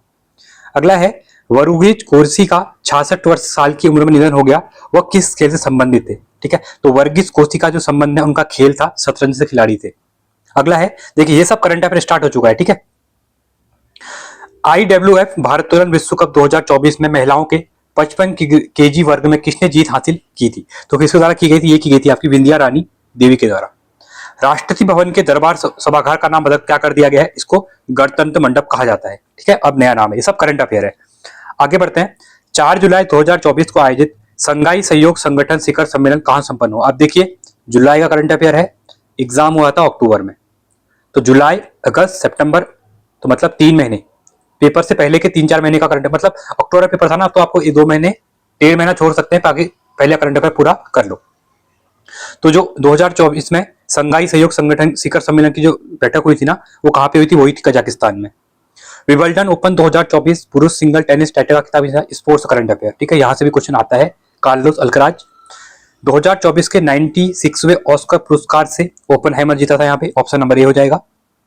अगला है, नीति आयोग द्वारा जारी राष्ट्रीय बहुआयामी गरीबी सूचकांक 2023 में किस राज्य को सबसे कम गरीब के रूप में पहचाना? तो ये इसका राइट ऑप्शन है आपका, ये हो जाएगा केरल। 15 जून 2024 को प्रकाशित पुस्तक the fly on the RBI wall के लेखक कौन है? तो इसके जो बुक के लेखक हैं वो कौन है? अल्पना किलावाला। ठीक है, नॉट कल्पना। 142वां है, 27 जुलाई 2024 को यूनेस्को की विश्व धरोहर समिति ने किस देश के विवादास्पद सोने की खान को सांस्कृतिक विरासत स्थल के रूप में पंजीकृत करने का निर्णय लिया है? ये लिया गया है जापान के, लिया गया था। ठीक है, अगस्त 2024 में किस देश ने वर्चुअल माध्यम से तीसरा वॉइस ऑफ ग्लोबल साउथ शिखर सम्मेलन की मेजबानी की थी? ये भारत के द्वारा की गई थी। पेरिस ओलंपिक 2024 की पदक तालिका में भारत का स्थान क्या था? तो 71वां था। अगला है, 24 अगस्त 2024 को किस देश ने यूनिफाइड भुगतान इंटरफेस यूपीआई को शुरू करने के लिए भारत सरकार के साथ समझौता ज्ञापन किया? ये मालदीव। ऑप्शन नंबर ए हो जाएगा। सब करंट अफेयर वन लाइनर, ठीक है। मैं जो मंथली करंट अफेयर की वीडियो आपके लेता हूं, जिसमें मैं 2 पार्ट में वीडियो बनाता हूं नेशनल इंटरनेशनल करंट अफेयर में, जिसमें फर्स्ट में 25 क्वेश्चन रहते हैं, वन लाइनर फॉर्म में मैं चीजें डिस्कस करता हूं ऐसी जो इंपॉर्टेंट होती है। वो वीडियोस मंथ में मतलब एक मंथ की 2 आती हैं, 50 क्वेश्चन करवाता हूं मैं 25 एक पार्ट में, 25 एक में। तो अगर आप रेगुलर बेस पे वो भी सुन लेते हैं ना, तो जब तक आपके एग्जाम होंगे आप एक कंफर्टेबल जोन पे चलें, क्योंकि वो 25 क्वेश्चन 20 मिनट की वीडियो होती है। तो मंथ में आप 2-3 बार भी उस वीडियो को सुन लेते हैं तो करंट अफेयर आपको लिखने की जरूरत है नहीं, वो कहीं ना कहीं आपको रिकॉल हो जाती है, ठीक है। अगला है भारत की स्वदेशी लंबी दूरी की वायु रक्षा प्रणाली कुसा, ये भी करंट अफेयर है, के संबंध में निम्नलिखित कथनों पर विचार कीजिए। अब ध्यान से देखना, क्वेश्चन यहां फंसाता है। देखिए यहां किसी ने ध्यान दिया नहीं होगा, यहाँ पे गलत क्वेश्चन को चुनाव करना है, तो यहाँ किसी का ध्यान जाता नहीं है। सब लोग कथनों का विचार करें और यहाँ देना शुरू कर देते हैं, इसको नहीं पढ़ते हैं कोई, और यही आपको क्वेश्चन घुमाता है। और एग्जामिनर जानबूझ के उसने यहाँ पे लिखा हुआ है कि आप लोग गलती करें करके, ठीक है। तो देखिए इसका उद्देश्य वायु रक्षा पर ध्यान केंद्रित करते हुए S-4000 क्षमताओं में मेल खाना है, बिल्कुल सही है। जो S-4000 डिफेंस सिस्टम है ना, जो हमने कहां से लिया है? रशिया से लिया है। इसे 350 किलोमीटर तक आने वाले जेट विमान, ड्रोन एवं मिसाइलों का पता लगाने और उसे खत्म करने के लिए डिजाइन किया गया है। ये भी आपका क्या है? बिल्कुल सही है। अगला है इसे रूस के समर्थन नहीं, ये देसी स्वदेशी है, तो गलत हो जाएगा क्योंकि गलत पूछा गया था। ऑप्शन नंबर बी हो जाएगा, ठीक है। अगला है, ये सब करंट अफेयर चल रहा है, ठीक है। दूरदर्शन किसान चैनल द्वारा 50 विभिन्न भाषाओं में कृषि शोध की सूचना को प्रदान करने के लिए कौन से 2 एआई एंकर को लॉन्च किया है? तो इसमें से कौन कौन से 2 एंकर है वो आपको बताना है यहाँ पे, ठीक है। तो देखिए एक है आपका एआई कृषि और एक है आपका एआई भूमि, ठीक है। ये दोनों है, तो 1 एंड 2 ऑप्शन नंबर बी रहेगा आपका। अगला है 22 अगस्त 2024 को भारत के राष्ट्रपति द्वारा भारत द्वारा विज्ञान रत्न पुरस्कार किसे प्रदान किया? 2024 की बात कर रहा हूँ, ठीक है। तो ये किसको दिया गया था? ये दिया गया था आपका प्रोफेसर गोविंद राजन पद्मावन को, ठीक है। अगला है अगस्त 2024 में डीजीसीए है ना। देखिए अब यहाँ पे ना एक चीज करेक्ट करूंगा मैं, जैसे यहाँ पे क्वेश्चन बना था, ऐसे अभी क्या हुआ आपने देखा होगा तो लास्ट मंथ दिसंबर के मंथ में इंडिगो क्राइसिस, इंडिगो जो है उसने अपनी फ्लाइट कैंसिल कर दी थी क्योंकि वहां पे क्राइसिस टाइप कुछ आ गया था, तो वो न्यूज में आ गया था। तो आगे भी ऐसा पूछ सकता है कि बीच में ऐसी कौन सी विमान कंपनी जिसके द्वारा चीजें अपनी फ्लाइट कैंसिल की गई और काफी ज्यादा भारत में चीजें देखने को मिली, तो ये होगा इंडिगो। बट यहाँ पे क्वेश्चन कह रहा है 2024 में डीजीसीए द्वारा अयोग्य क्रू के किस एयरलाइंस कंपनी ने 90 लाख रुपए जुर्माना लगाया था? ये एयर इंडिया पे लगाया था, ठीक है। तो मैं रिलेट कर रहा हूँ कि अभी इस बार क्वेश्चन ये वाला बन सकता है, इंडिगो वाला, ठीक है। 150वां है दीक्षा के लिए निम्नलिखित दीक्षा क्या है? देखिए यह एक पोर्टल है, पहली बात तो एक पोर्टल है, बिल्कुल सही है आपका। यह डिजिटल संसाधनों तथा सीखने वाली सामग्रियों को प्रदान करता है, बिल्कुल सही है। मतलब ऑनलाइन आपको कंटेंट देगा ये। इससे पूरे भारत के विद्यार्थियों पे लागू, बिल्कुल सही है भी पूरे भारत पे। इसमें दूर दराज, अब देखिए यहाँ पे क्वेश्चन फंसा दिया है इसने, क्या कहा है? पहले तो बात कर रहा है कि पूरे भारत में विद्यार्थियों के लिए, अब क्या नीचे कह रहा है ये दूर दराज और ग्रामीण इलाकों के छात्रों में शामिल नहीं है। नहीं, ऐसा कुछ नहीं है, इसमें सभी शामिल है, चाहे ग्रामीण के हो, दूर दराज को, या फिर शहर के हो, ठीक है। तो ये गलत दिया हुआ है इनने। तो 1 और 2 एंड 3 सही है, तो 1, 2 एंड 3 ऑप्शन नंबर सी बिल्कुल यहाँ पे राइट हो जाएगा, ठीक है। तो ऐसे एलिमिनेट करना चीजों को आसान होंगी। 151 150 हमारे हो गए। अभी भी करंट अफेयर देखिए 130 से लेके 150 में पहुंचे, 20 करंट अफेयर ये है। 5 क्वेश्चन में पहले कर चुके, 25 क्वेश्चन तो ये हो गए। अभी 50 क्वेश्चन और हमारे बचे हुए हैं, यहाँ भी करंट अफेयर और आएगा, ठीक है। मिराज शहर जिसे मार्च 2024 में संगीत वाद्य यंत्र बनाने की कला के लिए जीआई टैग दिया गया, ये किस राज्य में? तो मिराज शहर जो है ये आपका कहाँ पे है? तो ये है आपका महाराष्ट्र, ऑप्शन नंबर डी। अगला है ई नेम क्या है? देखिए ई नेम पोर्टल है। ई नेम में क्या होता है, आपके आसपास की जो कृषि मंडियां है ना, तो आप वहां पे ई नाम के थ्रू अपनी चीजों को वहां पे बेच सकते हैं। तो यह कृषि उत्पादकों के लिए एकीकृत राष्ट्रीय बाजार है। श्रम एवं रोजगार मंत्रालय का डिजिटल डेटाबेस ई श्रम पोर्टल के संबंधित है, तो यह है असंगठित क्षेत्र के श्रमिकों के लिए संबंधित है, ठीक है, ई श्रम पोर्टल। ये सब करंट अफेयर चल रहा है। अभी फिर करंट अफेयर है, पेरिस ओलंपिक 2024 की कुश्ती स्पर्धा में मनु भाकर तथा सबरजोत सिंह ने रजत पदक जीता। अब किस चीज में जीता? तीरंदाजी में नहीं, कुश्ती में नहीं, एयर पिस्टल में नहीं, टेबल टेनिस में नहीं। अब आप लोग कहेंगे सर आपने सभी गलत कर दिए। हाँ, सभी गलत मैंने इसलिए की क्योंकि इनने यहाँ पे एयर पिस्टल, जो कि एयर पिस्टल नहीं, ये शूटिंग होगा, इसलिए बाद में आयोग को इस क्वेश्चन को डिलीट करना पड़ा। तो आयोग ने एक क्वेश्चन डिलीट किया और एक क्वेश्चन अभी पहले मैंने बताया था जो कि सौर ऊर्जा वाला जो था, मेगावाट वाला, ठीक है, एक वो गलत। तो आयोग ने इन 2 क्वेश्चन को यहाँ डिलीट मारा अपने फाइनल आंसर की में। तो यहाँ पे एयर पिस्टल नहीं होगा क्योंकि शूटिंग हो जाएगा, ठीक है। चलिए आगे बढ़ते हैं। भारत ने हाल ही में सेमीकंडक्टर क्षेत्र के लिए किस देश के साथ भागीदारी की है? तो सेमीकंडक्टर के लिए जो भागीदारी की है वो सिंगापुर के साथ की है। मिशेल वर्नियर ने हाल ही में किस देश के प्रधानमंत्री के रूप में पदभार संभाला है? सब करंट अफेयर क्वेश्चन है, तो सीधे कुछ आगे बढ़ो। फ्रांस। हाल ही में थाईलैंड के सबसे कम उम्र के प्रधानमंत्री कौन बने थे उस टाइम पे? ये बने थे आपके पोटोगाटॉन, पेंटोंगटान, सिनावात्रा। ठीक है, ऑप्शन नंबर सी हो जाएगा। चलिए आगे बढ़ेंगे। आगे है, अब देखिए यहाँ से अब तुम्हारे करंट क्या आएंगे, साइंस के क्वेश्चन भी आएंगे। तो यहाँ पे साइंस के क्वेश्चन भी आते हैं 10-12। ठीक है, 10 क्वेश्चन साइंस मानो, 10 कंप्यूटर मानो, क्योंकि 200 क्वेश्चन है, कहीं ना कहीं इनको एडजस्ट करना होगा। देखिए, नेत्र लेंस के द्वारा फोकस दूरी को समायोजित करना क्या कहलाता है? इसको कहते हैं आपका एकोमेडेजन। ठीक है, फेम भारत स्कीम संबंधित, तो फेम भारत स्कीम संबंधित किससे है? इसका संबंध है आपका व्हीकल से। किसने ग्रहों की गति का पहला गणितीय मॉडल दिया था? न्यूटन ने दिया था। ऑप्शन नंबर बी हो जाएगा। जेनेटिक इंजीनियरिंग में विशिष्ट अनुक्रमों पर डीएनए को काटने के लिए आमतौर पर किस एंजाइम का उपयोग किया जाता है? ये क्या आता है आपका? रिस्ट्रक्शन एंजाइम का। ठीक है, आगे है अगला क्वेश्चन। गुरुत्वीय त्वरंगों की भविष्यवाणी सर्वप्रथम किसने की थी? तो गुरुत्वीय त्वरंग की भविष्यवाणी अल्बर्ट आइंस्टीन ने की थी। कार्डिसेप्स मिलिटेरिस किसके लिए जाना जाता है? ठीक है, जो कार्डिसेप्स मिलिटेरिस है, इसका संबंध किससे है? इसका संबंध आपका सुपर मशरूम से। एक परमाणु द्रव्यमान इकाई, एक एएमयू एटमॉस्फेरिक जो कहते हैं, ठीक है, तो मास जो होता है, इसकी जो यूनिट होती है, वो पूर्ण रूप से ऊर्जा में परिवर्तन करने में कितनी ऊर्जा मुक्त करती है? तो एक के लिए कितनी ऊर्जा मुक्त करेगा ये? तो ये करने वाला है आपका 931 MVM। ठीक है, मांसपेशियों का अध्ययन क्या कहलाता है? इसको माइलोजी कहते हैं। ठीक है, ऑप्शन नंबर डी हो जाएगा। अगला है, बैक्टीरिया का विकास मापा जाता है। तो बैक्टीरिया का विकास जो होता है किसमें मापते हैं? इसको मापते हैं स्पेक्ट्रोमीटर में। ठीक है, जब प्रकाश एक अणु द्वारा प्रकीर्णित होता है और प्रकीर्णित प्रकाश की आवर्ती परिवर्ती होती है, तो इस घटना को क्या कहा जाता है? इसको कहा जाता है रमन प्रभाव, रमन इफेक्ट। ठीक है, कौन सा उपग्रह भारत और भूटान के बीच एक सहयोगात्मक उद्देश्य के लिए है? ये करंट अफेयर क्वेश्चन है। ठीक है, इसका संबंध है INS-2B। रासायनिक परिवर्तन में सामान्यतः क्या प्रभावित होता है? तो रासायनिक जो परिवर्तन होता है ना, उसमें सामान्य तौर पर जो प्रभावित होता है उसका नाम है आपका इलेक्ट्रॉन। सर्वप्रथम पेट्रोल इंजन किसने बनाया था? ये ऑटो लैंगन ने बनाया था। अगला है, कौन सा जीवाश्म ईंधन सबसे बाद में समाप्त होगा? तो कोयला जो है ना सबसे बाद में समाप्त होगा, ऐसा माना जाता है। ठीक है, इंटरनेट एक मीडिया प्रस्तुति क्या है? तो इंटरनेट पे एक जो मीडिया प्रस्तुति है उसको क्या कहते हैं? इसको कहते हैं आपका वेबकास्टिंग। लंपी त्वचा रोग, देखिए ये करंट पहले पूछा था। लंपी रोग आया था ना, सर्वप्रथम भारत में किस राज्य से आया था? ये उड़ीसा से आया था। ऑप्शन नंबर डी, ये भी करंट क्वेश्चन है। ठीक है, तो ओवरऑल मान के चलिए 200 में से आपके 40 क्वेश्चन करंट अफेयर के पूछे जा रहे हैं यहाँ पे। तो करंट अफेयर का पोर्शन बहुत ज्यादा है, आप मान के चल सकते हैं। मनुष्य का पश्च मस्तिष्क बना होता है, तो ये कितने केंद्रों से बना होता है? तो ये बना होता है आपका 3 केंद्रों से। ठीक है, ऑप्शन नंबर बी बिल्कुल आपका राइट हो जाएगा। अगला है, अंतरराष्ट्रीय प्रकृति संरक्षण IUCN का मुख्यालय कहाँ है? ठीक है, जो इंटरनेशनल कन्वेंशन ऑफ नेचुरल है ना यूनियन, उसका जो मुख्यालय है वो कहाँ पे पड़ता है? ये ग्लेड स्विट्जरलैंड में है। ठीक है, शहद का मुख्य अवयव क्या होता है? तो जो शहद है ना, इसका जो मुख्य अवयव रहता है वो रहता है आपका फ्रक्टोज। कंप्यूटर सिस्टम में सबसे तेज मेमोरी डिवाइस कौन सी होती है? तो सबसे तेज कैश मेमोरीज होती है। ठीक है, देखिए करंट ये जो कंप्यूटर क्वेश्चन है वो बेसिक ही रहते हैं। ठीक है, ईमेल का तात्पर्य क्या है? ये इलेक्ट्रॉनिक मेल होता है आपका। हेक्साडेसिमल नंबर सिस्टम बेस का बेस होता है, ये 16 का होता है। ऑप्शन नंबर बी हो जाएगा यहाँ पे। मॉडर्न कंप्यूटर निम्नलिखित में किसका इस्तेमाल करते हैं? तो मॉडर्न कंप्यूटर जो होते हैं ये इस्तेमाल करते हैं आपका VLSI चिप्स का। अगला है, इसमें से कौन सा सॉफ्टवेयर पूरे प्रोग्राम को मशीन भाषा में बदलता है? इसको क्या कहते हैं? इसको कहते हैं कंपाइलर। 182वां है, इनमें से कौन सा प्रोग्राम कंप्यूटर के मूल रिसोर्सेज को नियंत्रित करता है? जो मूल रिसोर्सेज होते हैं ना, इसको कौन सा प्रोग्राम है जो कंट्रोल करता है? ये करता है ऑपरेटिंग सिस्टम। OSI मॉडल में इनमें से कौन सा कार्य नेटवर्क लेयर का नहीं होता है?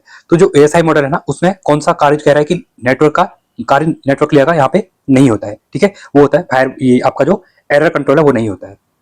इंटरनेट एक्सप्लोरर एवं गूगल क्रोम क्या है? अब देखिए, गूगल क्रोम और इंटरनेट एक्सप्लोरर ये दोनों क्या है? इंटरनेट ब्राउजर है या फिर सर्च इंजन है? तो ये आपको देखने को मिलते हैं, एक इंटरनेट ब्राउजर मिलता है। ठीक है, इसमें से कौन सा एक IP एड्रेस है? देखिए, जो IP एड्रेस है ना, एक होता है IV4 होता है, एक IV6 होता है। ठीक है, अब जो IV4 होता है ना 256 तक होता है ये। ठीक है, तो यहाँ पे बोला कि इसमें से एक IP एड्रेस है करके।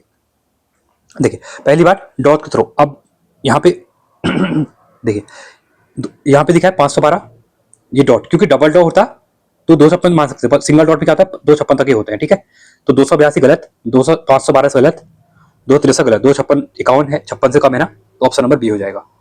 ठीक है, अब जिसको समझ में नहीं आ रहा है एक बार कंप्यूटर को सही से इसकी वीडियो देख लो, क्लियर हो जाएंगी चीजें कि मैं क्या बोल रहा हूँ करके। ठीक है, जिसके लिए जिसको इसके बारे में पता था, अब यहाँ पे समझा सकता नहीं हूँ इतना। ठीक है, चलिए 186 है, MS वर्ड फाइल का सही फॉर्मेट एक्सटेंशन क्या होता है? डॉक्स डॉट डॉक्स होता है। ठीक है, ऑप्शन नंबर डी। अगला है, मिलिंदोपनु है, ये मिलिंदोपनु क्या है? एक, ठीक है, तो एक जैन ग्रंथ है, एक पाली ग्रंथ है, एक फारसी महाकाव्य है या फिर एक संस्कृत नाटक है। तो मिलिंदोपनु क्या है? एक पाली ग्रंथ है। ठीक है। ठीक है। अगला है 188वां, महायान दर्शन मत योगाचर के संस्थापक कौन है? तो योगाचर के जो हैं वो कौन है? ये है मैत्रेयनाथ। निम्नलिखित में से कौन सा चैत्य दक्कन के पश्चिम भाग पर अवस्थित है? कौन कौन से हैं?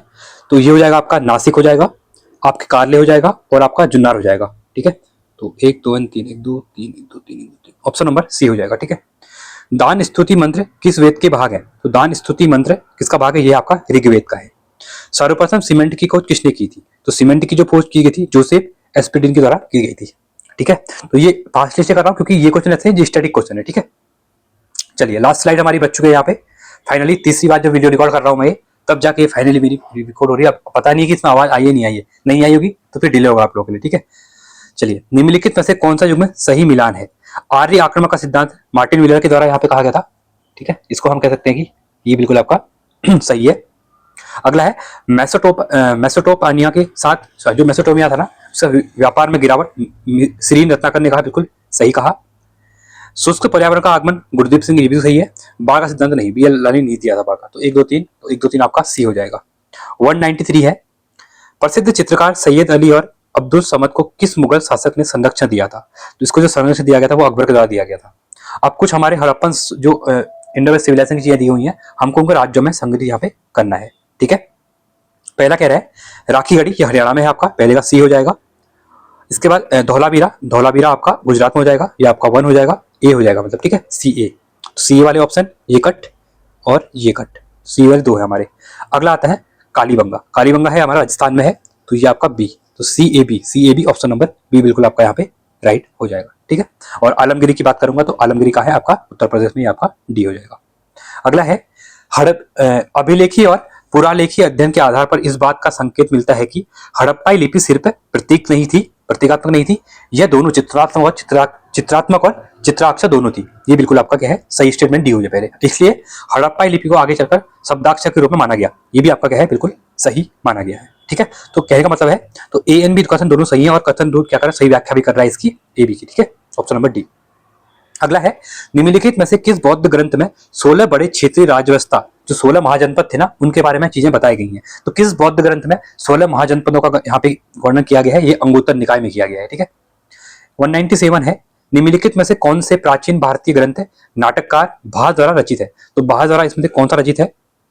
तो एक तो आपका पंचरात्र हो जाएगा, एक आपका दूत वाक्य हो जाएगा और एक आपका स्वप्न वासनावत्तम हो जाएगा। ठीक है, मूला राक्षस नहीं है, विशाखदत्त का मूला राक्षस। ठीक है, तो इससे तीसरा गलत, तो आपका डी आपका बिल्कुल राइट हो जाएगा। 198 है, निम्नलिखित में से कौन जैन धर्म के त्रिरत्न का भाग है? तो त्रिरत्न के भाग सम्यक ज्ञान, सम्यक दर्शन, सम्यक चरित्र। ठीक है, तो सम्यक वाणी इसमें आपका देखिए कौन कौन सा आएगा? सम्यक दर्शन आएगा, सम्यक ज्ञान आएगा, सम्यक चरित्र आएगा, वाणी नहीं आता है। ठीक है, तो 1 2 3 1 2 3 1 2 3 1 2 3, हाँ ऑप्शन नंबर ए हो जाएगा। चलिए 199 है, निम्नलिखित में से किस मुगलकालीन ग्रंथ में सूती कपड़ों की छपाई की तकनीक का विस्तृत विवरण मिलता है? ठीक है, जो मुगलकालीन ग्रंथ कौन है जिसमें सूती कपड़ों की छपाई की तकनीक का विस्तृत चीजें हमें मिलती है? वो है आपका नुस्खा खुतसुल मुर्जुबात। ठीक है, मुर्जारेवाद जो भी है। चलिए 200वां क्वेश्चन और लास्ट क्वेश्चन हमारा, संगीत पर संस्कृत ग्रंथ संगीतनकार के लेखक कौन है? जो संगीत रत्नाकार है ना, इसके लेखक कौन है? ठीक है, मानसिंह, सांगरदेव, चरणदास और तानसेन, तो ये हैं सांगरदेव हैं। तो ये थे हमारे 200 क्वेश्चन। तो आई होप आपको वीडियो पसंद आएगी। वीडियो कैसी लगी है जरूर बताएंगे। वीडियो अच्छी लगे वीडियो को लाइक करें। आपसे जो मैंने क्वेश्चन पूछे हैं उसका आंसर कमेंट में जरूर दें। साथ में वीडियो कैसी लग रही है उसका आंसर आप लोग कमेंट में दे सकते हैं और साथ में कमेंट देना ही है, और टेलीग्राम पे भी आप पूछ सकते हैं। और इसकी जो पीडीएफ है वो टेलीग्राम पे आपको मिल जाएगी। और ऐसे आपके लिए जितने और भी पेपर हुए हैं आपको प्रोवाइड कर दिए जाएंगे। एक आपको आइडिया मिल गया होगा पूरा यहाँ से कैसे क्वेश्चन पूछ रहा है। करंट अफेयर क्वेश्चन वेटेज ज्यादा था, 40 क्वेश्चन के आसपास। ठीक है, तो ईओ का जो पेपर आता है आपका वो भी आपका 200 नंबर का होता है, वो भी आपका सेम इसी टाइप का पेपर रहता है। ठीक है, तो आई होप चीजें क्लियर होंगी। तो काफी बड़ी वीडियो हो गई होगी आज, और वीडियो ठीक है अच्छे देखिएगा और कमेंट कीजिए, और मुझे आसान आप लोग कर सकते हैं लाइक करके। आज के लिए इतना ही। Thanks for watching. जय हिंद, वंदे मातरम।